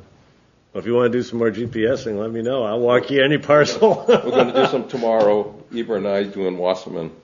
We're going to. Good. Seeing we have to walk it anyway, so we're going to try it as an experiment. Yeah. Good. Get our quarry trail on there. Do you think do you want to put some funds in for purchasing software or NRPC software, maps? Unless we have to, I don't know what NRPC charges and what's required. Well, actually, if the NRPC gives us a digital format, we can print them. We just put them in our own system. That's we print them locally. Okay. You know, Walter, the wood duck boxes we have out, it would be good to another thing, when we set those things to mark up them. We have, Mike did the ones up north on what's on Greater Woods now, way back when. I don't know if Scott, if you even have them in the files anymore. I might, but... Files. It's probably just manual numbers that you'd have to try to plug in. Well, he actually added a GPS map of them, but yeah, that's something... Yeah, he put them on a list. If we can get out on the ice this year, Eber. Well, that's one of our goals. But also, it's like we've in White Pine Swamp. There's a heron rookery, and up there on Greater Woods, there's a heron rookery. And both of those, I think we ought to GPS. And I think the White Pine one got registered as part of the Horse Hill, but we ought to get the other one registered or reported too. But okay, sounds like good ideas. Kind of falling under Bob was to implement the Horse Hill Nature Preserve Definitive Plan. What was proposed by our subcommittee was that we put in the $10,000, which is the same thing that had been put in by community development last year. Those funds to go towards surveying, completing the survey of the bounds which are needed, marking the bounds, which can be a lot of volunteer work once the surveying's done. There are about somewhere between 5 to 10 points out there where the bounds were not located by Dan Sear, and a couple of them are critical because they're abutting private ownership, and it needs to be established as to where those lines are. We're trying to get a cost to do that. Scott, had you been able to follow up on Bob Corradi's request for any cost information, or is that still an open issue? I was, that's probably going to go for request for qualifications versus request for proposal. I think we spoke back and forth a little bit with Walter, and obviously people that did the survey might be able to come in at a lower cost for us, hopefully, but we still need to go through the process. But we still don't. To me, it's based upon the numbers you got. It may cost us $5,000 just to get that done. What's up right now is I've asked Walter if the funds that he has in his current budget would cover that. And until we get a number, he wasn't going to answer. So I'm going to leave the Horse Hill Nature Preserve one there at 10, and we'll work from there. And the other one that Bob was working on was implementing, or I'm working on, was just implementing the open space acquisition plan. That's basically a no-cost one. That's just time and effort on my part and Scott's part and yours and so forth. Obviously, if we find any parcels, it comes out of the conservation funds if we can do any more purchase and sale agreements. But that's not, we don't budget for those. I haven't totaled up that number. That's 10. That looks like about $11,200 at this point in time, considering what we might come up for evaluating prime wetlands. Let me toss out one of the conversations that I had today as we went through looking at the wetlands is mitigation and what can be done for mitigation. I was under the impression a lot of mitigation was basically buy land. If you couldn't agree on buying land and under the terms that DES requires, then the developer could throw some dollars into a pot. The problem is that pot's at DES. Those dollars would be spent anywhere in the Merrimack River watershed designation, which is basically mostly a huge chunk of this part of the state, and therefore would be gone out of our hands. But as walking around today with the two wetland scientists, they were discussing some of the things that they have done for other communities, where they have, the developer has provided some funds for easements or purchase of land as mitigation, but also they have done projects as mitigation. In fact, they are doing an open space analysis. I believe it's for Tilton right now. They've worked, Doug, with one or two other towns and actually done the prime wetlands early analysis for them as part of the mitigation process. So it was, the discussion today was an eye-opener in that some of these things that we're looking at and talking about we might have to fund might possibly be things that we could look at under this mitigation of the wetlands there. I requested that they send me some further information on it, on what they've done, which they're going to do. They've given me I asked them to give me some towns, some names, so that we can follow up on it too and look at what all of the options are. Because when we did the middle school, the mitigation was pretty clear. Take that 35 acres up there and you're done with it. So we're looking at roughly, well, I don't know what it's going to be in dollars because there's a lot of evaluation, but there's some more options here that maybe we can get some of these projects done and have some professional help that doesn't cost us anything. So there's some exploring to do there. I put in the budget $950, our $850 membership with the New Hampshire Associated Conservation Commissions, we already got billed for that, still $850. Keep a $50 membership with the Forest Society and with the Sauhegan River Watershed Association. And we'd kind of put in a figure of $500 for mailing materials, postages, publications, flyers, pamphlets, that kind of stuff that would probably be involved in our educational process. So I think we're almost there. Where the trees go. It seems to always fall out. Trees. The trees have been our goal. Well, let's put trees under our goals, okay? Distribution of trees.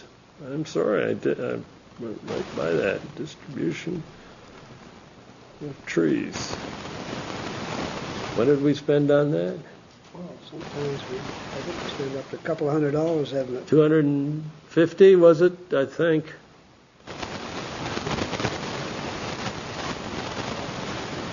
Yeah. Well, I've probably got it. That's when we bought the fir trees. Yeah, and there was.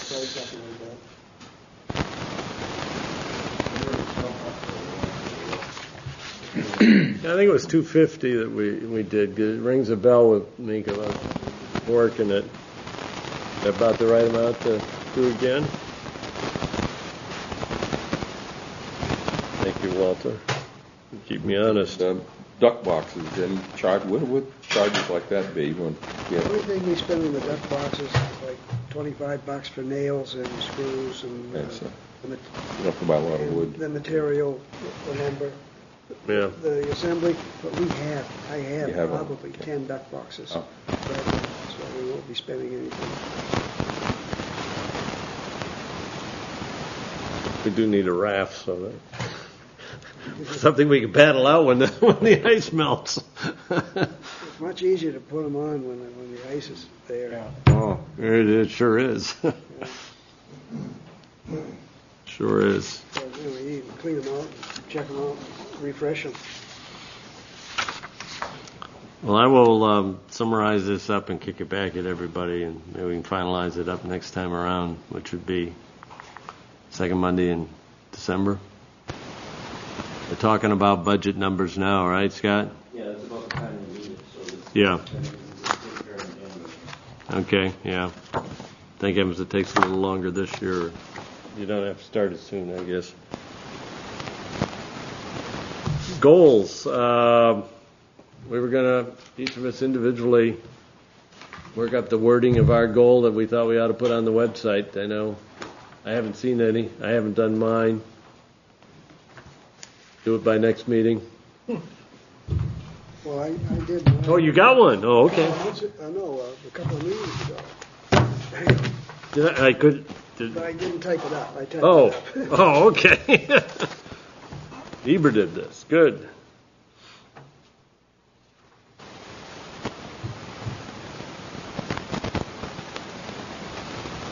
If you guys don't want to write it up, I'll write it up because one of the things I've got to do is to do the annual report, and that's due early part of December, which is the one that goes in the book that handed out at the town meeting, and I want to make sure our goals are in it. So,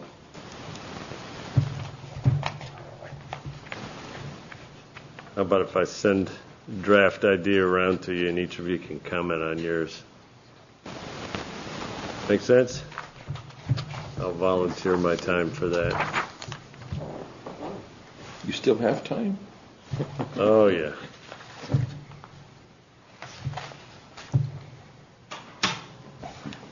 Already did the Gilmore Hill update.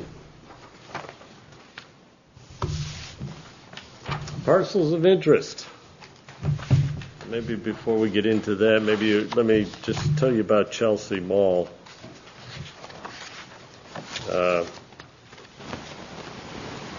As I say, we spent 2 hours out there at the invitation of the VHB, who has done the wetlands work. Take a look at it. I'll pass this around. It shows the proposed site, and in green lime green are the wetlands that they have delineated on the site. There are a lot of different ones.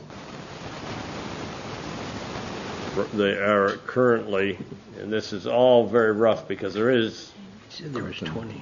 there are no plans drawn up yet. 20 different. But it looks like they're going to impact roughly You said there were about 20. 2 acres worth of ponds, of wetlands.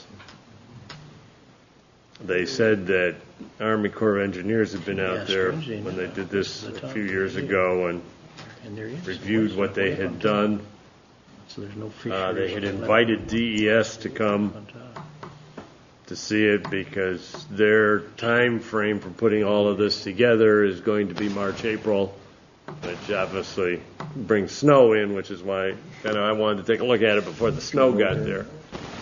And they said we can go back, are welcome to go back on the site, and I can walk you around and show you what they showed me Come in here. at any time. This is constructed up to. So if you do want to go onto the site, Yeah, maybe it's that. the wetlands are marked, and Blacktop. what shows over here Did you have another, this is the rough. Did you have another one that went that way, or you need that back? No, I need that one back. You can take a look at this one. Afterwards, it shows what gets impacted. Is the green one is being impacted? Or? No, the green is all of the wetlands that they have delineated. They vary from ponds to some vernal pools to areas that when soil was moved around and topsoil moved out, they dug a little deep and water settled there, and it's now a wetland, to some of the drainage swales, detention ponds and whatnots that have turned into wetlands over time, as one would expect. This by the Plus up and over the top of the hill. inadequate. Boy, is there a lot of noise off of that Inadequate. turnpike when you walk over there in the woods. The big aquifer. This is Basically, delineated at this wellhead stage of the protection game, what they could tell me is when you come down. all of the construction is going to be on the Everett Turnpike side of the hill. They're going to follow the existing roadway up and over, and they would do all of their construction over there. But it's all very preliminary now. We saw some fairly recent test pit digging. An excavator had been out there and dug 3-4 dozen test pits here, there, and everywhere. I swear that's a 15. But this- That's got to be 15% grade. And I have a feeling of where the wetlands are and the kinds of what they are, and In the wintertime, it could be. so that if snow falls down, at least we know what we're talking about, hopefully.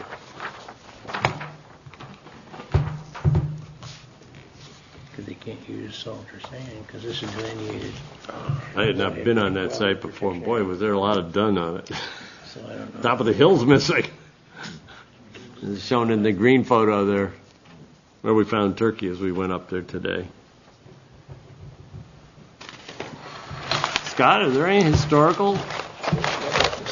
I didn't see a single stone wall or anything out there, though they said they did find a well, but other than that, That was always pretty much in the old 1858 maps. There isn't a whole lot of detail out there. It's, yeah, it's a big chunk of rock. yeah. Big chunk of rock. And they tend not to have as many archaeological features in rocky areas. And only try to do that in Nashua, and DOT didn't much luck on that. Once again, all of these are very preliminary. They're just brought them along to kind of show what they were aware of. I guess it's another company that's doing a lot of the other planning. So,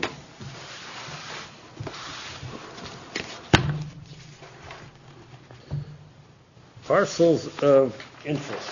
I kind of changed the title here. I have put together, as you know, a list of town-owned parcels and worked out all of the, by the map, all of the town-owned ones and the ones that we manage.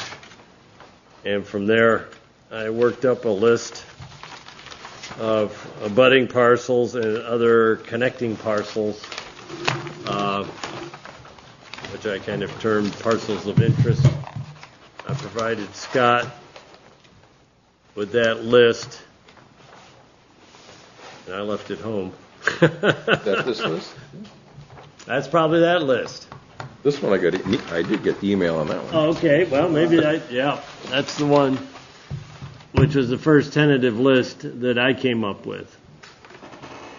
As I say, basically these are ones that abut parcels that the town already owns or seem to be of significant value, or connecting trails. The total dollar value, the town's dollar value, is what full assessment would be. The next column over CU is those that are in current use. That's what the actual assessment is. Just to give you an idea on it. And that was just the beginning list. I know Eber and I have talked about one or two other parcels that he's had interest in for a number of years, and to be added to it. And if anyone else got any, I've got maps here which we can haul out and take a look at, or other parcels you have interest in. If you got them off the top of your head, we can do the same process of adding them to it and trying to figure out what the assessed value is, just trying to determine, we're going to go out and pay cash. You do. Obviously, in some of these where I wrote in easement, it's not something you go and buy the land, but as to get an easement, a trail easement or something like that, I have no idea, how you estimate the value of a trail easement. Some cases they've been donated by people. Other cases you might have to pay something.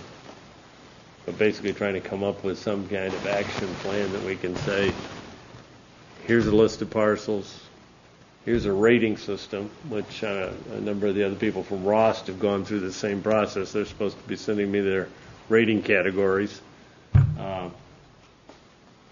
Is it wetlands? Is it in a wellhead area? Does it abut a river? Does it abut town-owned parcels? Those kinds of things where you can rate it either yes or no, or a scale of 1 or 5. I'm not sure how complicated to get it. So then we can sit down and come up here and say, well, this one we've rated comes up with a total of 40 points. This next one comes up with 38 points. They, kind of as an order of importance type of thing. And I'd like to do is then take that and say, okay, here's a 5-year plan. What do we go after? Why do we go after it? And how do we go after it?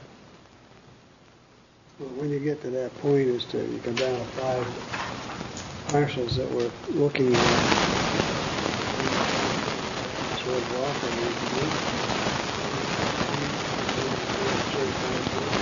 Yeah. Yep. Cost, whatever.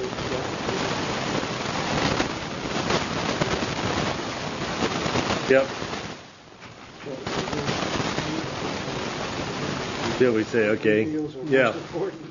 Well, it's the same thing we've just done. It's like the parcel we're trying to buy that we now have bought. It's taken a long time. And it became a case of, well, the owner was not willing to sell. Well, now the owner is willing to sell. Suddenly it jumps up there on the list. And a couple of those others, we got one owner that says, yeah, we'll sell up to a price, and we got the others that go back and forth. You got to do that evaluation of getting ready to put together an offer. Then you really got to get serious and get them assessed so you can make an intelligent offer.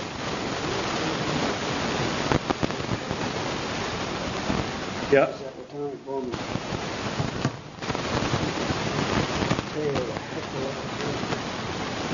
Why do we allow them privileges? I think that's something that could be worked out, because that has come up before. And the chairman of that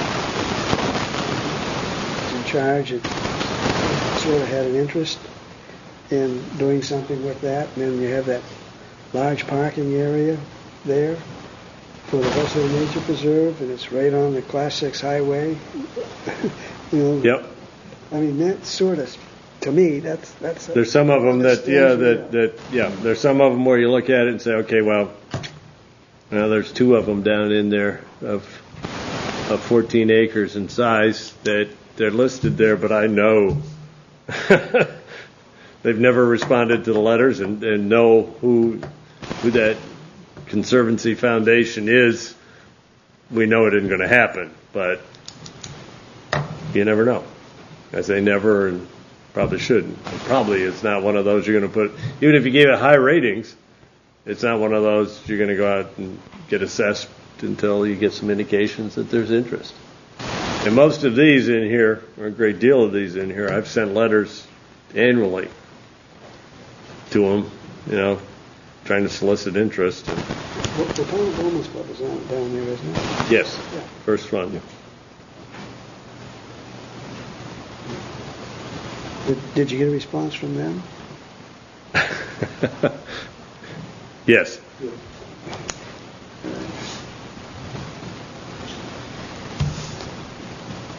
So I know you were looking at a parcel and going to follow up on it. And Well, mine is. does everybody need more time to come up with things? Do we want to get out maps and look at any? Do you want to see why I picked these? And does it make sense to any others you might know of? The one you're on the Greens Pond that butts Wasserman and the Horseshoe Fishing Game. Yeah. Is that on that list? That's on that list. That one, okay, yeah, because That's. The one that isn't on the list is the Valley Ranger 3C. property, which is off of Matticook Road. Next to Home Depot. We talked to him before. He's an elderly person, and a good-sized parcel. Yeah, these are the 2 that are on that list. They were brought in for Right, development yeah, at and one they point stopped, in time. yeah. Well, yeah, Scott caught them. They have one too many houses, right? Yeah. Yeah. They didn't have the right square footage. Those also potentially could be mitigation, because Yeah, all three of them. Yeah. this one's the Fish and Game Club. That one is I'm very confused on that one. Because there's some relationship with MVD on it, and right, the MVD. and it's MVD pays the taxes. yeah, it's a strange relationship. Well, it's because actually the property is across the water. Now this is MVD's right here. Yeah, no, actually, if you look at the maps, there's actually the boundaries are in the middle of Greens Pond. That's his Yeah. green spot here. Okay, right. All right, it's right around here. Yeah, it's a little hard to find that corner piece out there. Right. Stake. Eber's been looking for it. There's a duck box on there. That's where your GPS is going to come in handy. Yeah. He wants you to GPS that tomorrow. Oh, yeah. Get your waivers. Under a turtle. But Right, okay. this is kind of So that part is probably Horseshoe Fishing Game. This may be. don't really know. Is where the boundary line shows. Well, this shows the boundary line here, so that it might indicate that it actually comes across and into here. What you see in here with the yellow dots is That'd got to be natural for this mitigation, right across the road, basically. Potential. that one. That's part of their parcel, I think, that you're looking at there. Yeah. Yeah, there's the wet area here, the There are a majority couple of little wet areas, they're Majority of they're it. retaining that for Is further here. considerations.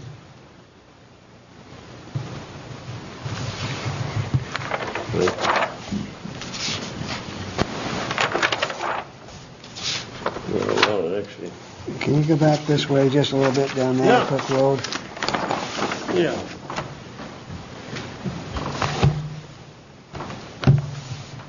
This is Continental Boulevard here. Yeah, here's where you're looking at. This is Right, this corner, right here. This parcel right here. That's the one Eber's talking about. Uh, That's Home Depot. Home Depot there. Yeah. And This is pretty Wuthering nice, Heights. Yeah. What I've is talked it? to him in the past, and it's a pretty nice area. There's wetlands. It's sort of like a stream that runs down Yeah, this way. that's what's right in through here.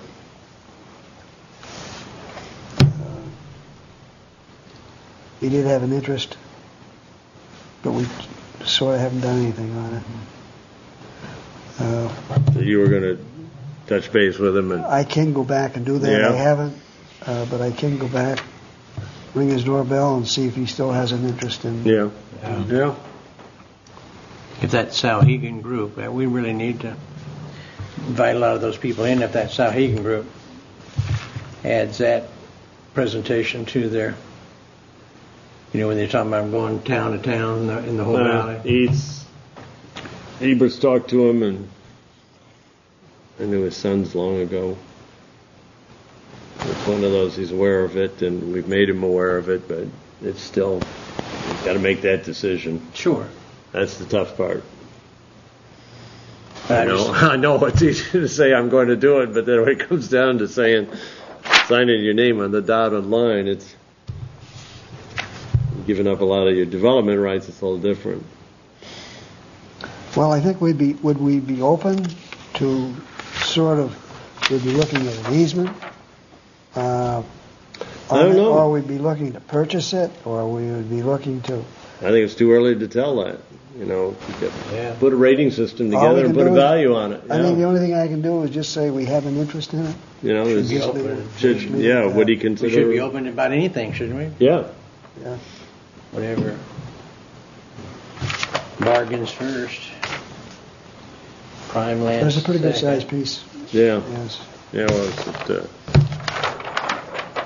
70 acres. 70 acres. Yeah. That one's scheduled for development at Southwood. One of these. You were going to check on that one, too. I know there's not a lot of wildlife in there. I mean, I've seen a lot of deer. It's all posted now. They can't hunt it this year. They're having to hunt up here.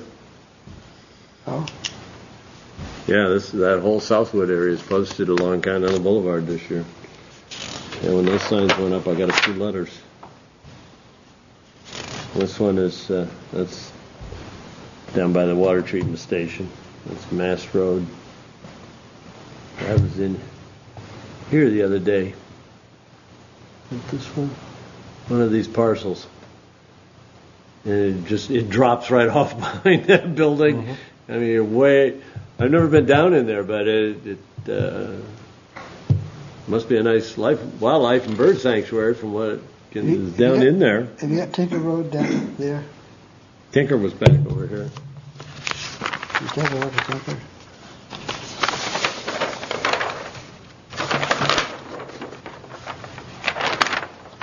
That's Tinker.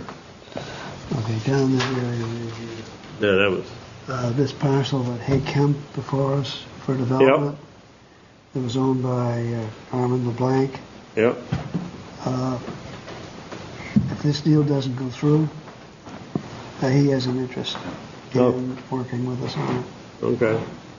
And that goes right up into the Petropulos Road. Yep. It's got part of the shoreline protection. And those are some of the issues, obviously when you get out to the greater woods.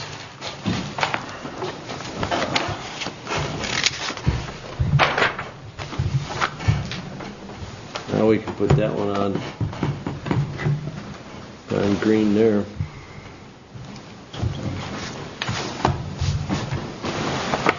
And I pulled, the yellow dots.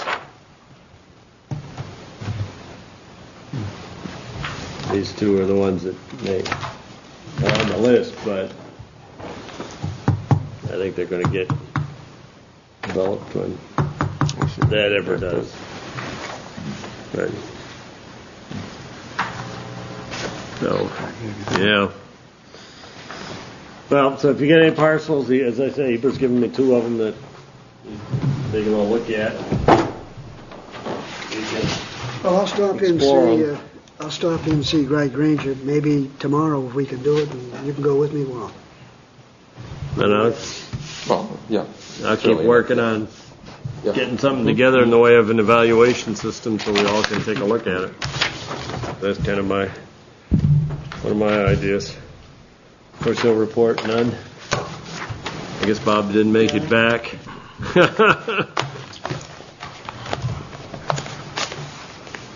Let's see. Scott just handed me tonight a remedial plan for Conservation Drive LLC that we've been looking at for a long time. This is an issue. I was just interested to see when this was written up. Scott, did you notice? Not dated at all. Just happened to get a piece of paper with it. Well, it's interesting. The computer reference is September 2005. Okay. In theory, DES is probably going to meet with them and approve their cleaning up of the wetlands that they've been doing. This is the third time. As a result of my walking it with Scott and the DES and then walking up on Conservation Drive, I sent my observations to Ed Jason, Walter Warren, that unless something's done on that steep slopes, the dirt from up there is going to be back down there. And there's a proposed pipe to be dug into the steep bank down to a catch basin with a means of stopping the water running from quickly downhill, stilling it, and then putting it out through a culvert under the woods road that's down in there and into the wetlands. My concern is, one, when you dig a steep bank, which has now finally got growth on it, we've opened it right up again to erosion. With a structure down below on this woods road, there's no access to it. They can put it in because they can come down one of their empty lots and get onto what is town parcel, put in this system, and then depart, but then there's no way for the town to ever get at it to maintain it. I suggested that they maybe ought to look at something else that involves some of what we saw there, UNH, with some properly designed detention ponds and swales leading out into the naturally vegetated woods instead of straight down. But this is dumping it onto somebody else's property rather than containing it on their property and suffering the loss of a development area for them. That's sort of what it all boils down to. Yeah, well, their steep slopes all came down, fed it into the cul-de-sac, which then feeds it into the swale, which is now on town parcel, and then down the hill to the wetlands, which is on town parcel. That's the way it's been working. It's not on theirs, it's on somebody else's, and somebody else's is the town. It's the town, exactly. And then my contention was that if the problem comes up again and the developer's gone, guess who's got to foot the problem of contaminated wetlands? It's the town. And I am no expert, but I looked at the geotextile that they used out there, and then I went to the website for that manufacturer of the geotextile, and I looked at their instructions for where it should be used and how it should be placed, and somebody didn't read those because they are not placed right. There's one that doesn't even overlap the next one. They start partway down the hill. There's no berm on the top, and as a result, so I don't have any faith that the soils that are currently washing down that hill are going to stop. Part of what comes down now, they're collecting in holes on the sites that are not built. But what happens when that site gets built? And it often goes down the slope again. So I wish it wasn't named Conservation Drive. Just one update update on that too. Friday, DES should be down again as of 4 o'clock today, I was told by Jeff Bird. Trying to get things organized for that. But all the DES is approving of at this point in time is the soils that went into the wetlands have been removed sufficiently, that a woods road crossing, which was left by the logger as a pole crossing and was eroding, has been replaced by a culvert, and that the bridge into the development is done properly. That's all the DES is approving. All of the on-site stuff is up to the town, community development, and DPW to see that it doesn't get worse than it. One of the things I was told too, and I asked about it today for the erosion control, I was told that they were out there past couple of days, and it's supposed to be secure for the spring because they're not going to start any construction out there until the spring. And in the spring, it's going to be bad unless they've done a good job of maintaining or putting in some type of fencing. So first thing tomorrow, I'll go out there and find out if this is true or if it's been done. If you want to see a site that looked good on paper, and all of the plans, and I mean, we approved it. Initially, and walk in there and take a look at it now. You'll see where those extreme slopes, which in my estimates are pretty close to 1 and 1. Taking too long to do things. It's a monster of a problem. Riprap has been put in, taken out, put back in. It's now full of soil again. The only way that the detention pond even half functions is if you keep digging it out. But then when you run your excavator up and down the hill that you're digging it out of, now you've created another track. It's a monster. If you're ever up in Conservation Drive, change the signs for me, please. The only thing is, Erosion Drive. to allow the developer to get away with it, they had dumped their stormwater over onto somebody else's property, and had somebody else. Project's in a lawsuit with the case, town it's the right now, town. so I don't think they're letting them get away with it. Yeah, They shouldn't. Yeah, that's why it's in a lawsuit right now with the town. Okay. There's other issues. yeah. There's a site there. There's a parcel there they want to take and put a house on. Take that parcel they want to put a house on. Contain your water there, rather than dumping it onto the town. Yeah, for quite a while, there were no occupancy permits being issued, and as long as they could. But yeah, there's got to be some, and I guess there are some provisions being discussed as to how the town can handle something like that. I know I had. I mean, DES isn't finding them. DES is just making them go dig the dirt out of the wetlands. And they're responsible for the wetlands. So. Yeah. Well, I had an experience with that. Like the Dam Bureau come down because of the way that the dam was built in the development back in May.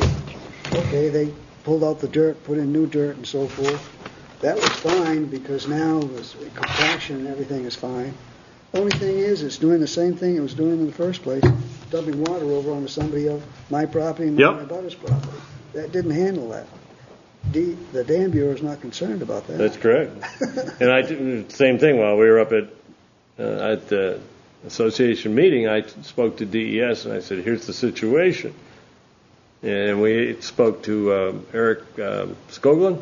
Yeah, who's the DES inspector for this area here. And they're not concerned with this erosion up here until it ends up in the wetlands down here. Their authority's only in the jurisdictional wetlands, not on the outside of it. Problem is that's not mutually So, exclusive. The problem is if it erodes here, then it becomes a problem. But they can't be involved in any of this. And it's a little frustrating.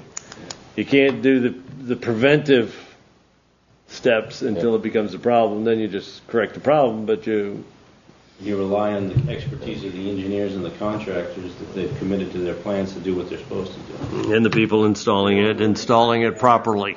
That's important. That's just the nature of the beast.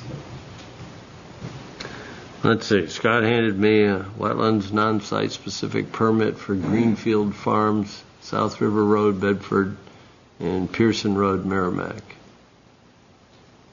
This is the one with. Field farms. Yep. This was what, 4 houses, 5, 6 houses. And there's a couple. Okay. Access to a proposed 24-lot cluster subdivision. Now, okay, this was the one that was going back quite a ways.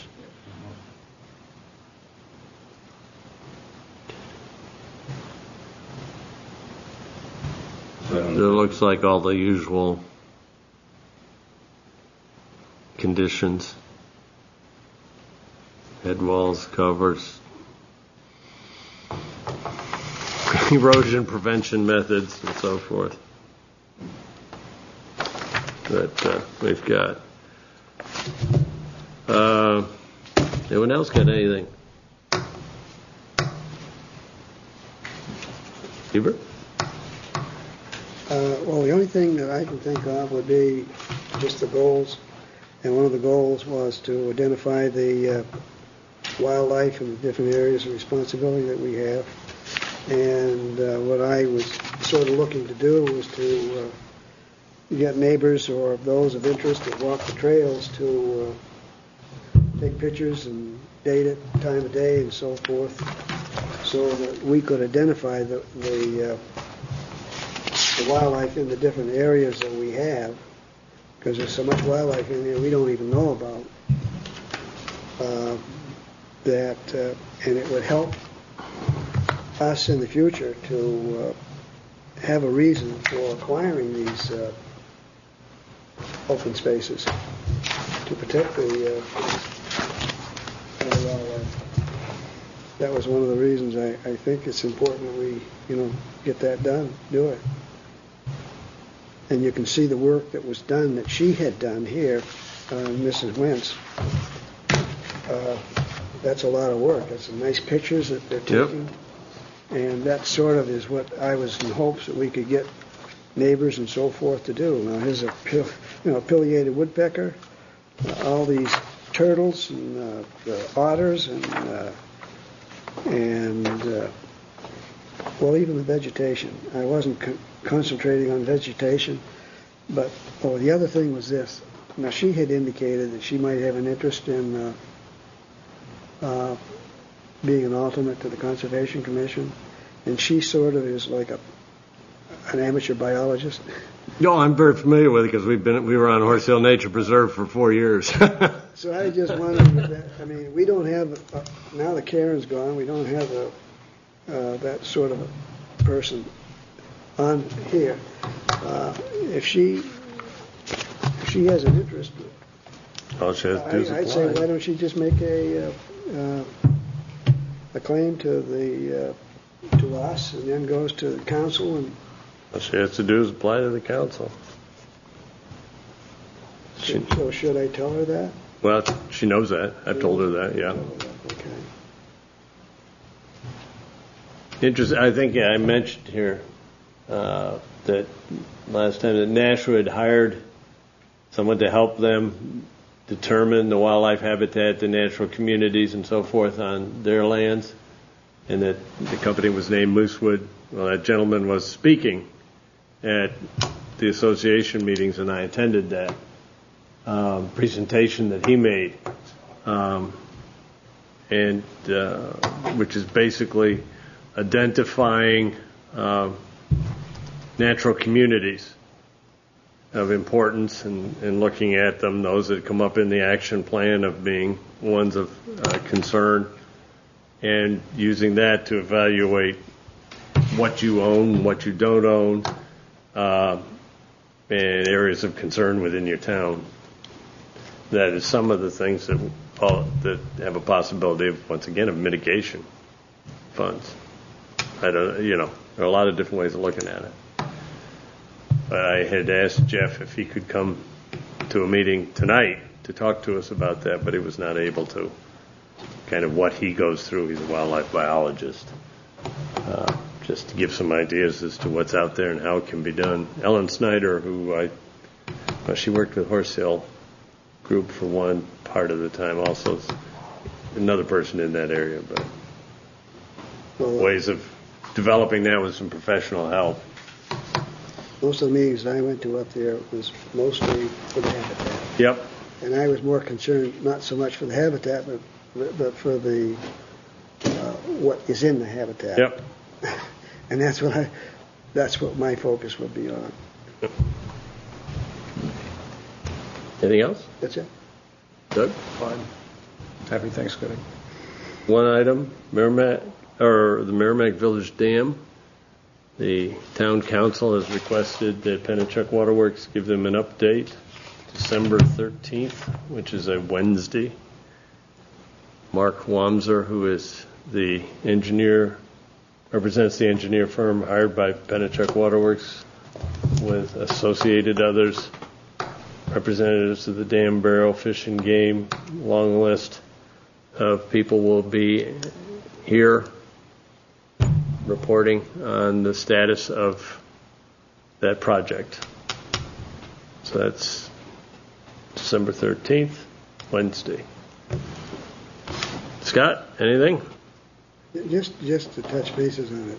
The dam is going to be removed, right? It's the scheduled dam removal is August of 2007 at this point in time, yes. So there's no changing of that. It's just their process. If you go to that meeting, you're just going to find out what the process is going to be, basically. Yep. What they've done and what's still to be done. Interestingly enough, Walter requested that as the project goes through, which it's fully anticipated it will, that there be some photos done of it. And I think it was Mark Wamser came back and said, yes, in fact, both the state and federal governments had both wanted an extensive photo history of it. And as a result, they were going to do complete before, during, and after, and they would definitely be available for, I guess they've done some other dams. I've seen some other dams that they did a removal where basically it was a few shots of it. But I guess this one's supposed to be quite extensive. There's going to be effect on the wildlife at the tender pond now. I mean, that's going to be a major change for them. Like the wood duck boxes we have out there behind the fire station. 3 of them we get out there. When we pull that dam down, that area is going to disappear. There's not going to be any water there anymore. I think it's going to be different for everybody upstream of that dam, and don't anybody think different. I mean, if the town council will get some phone calls after that, I'm just telling you. I don't agree with it. Ship the sail.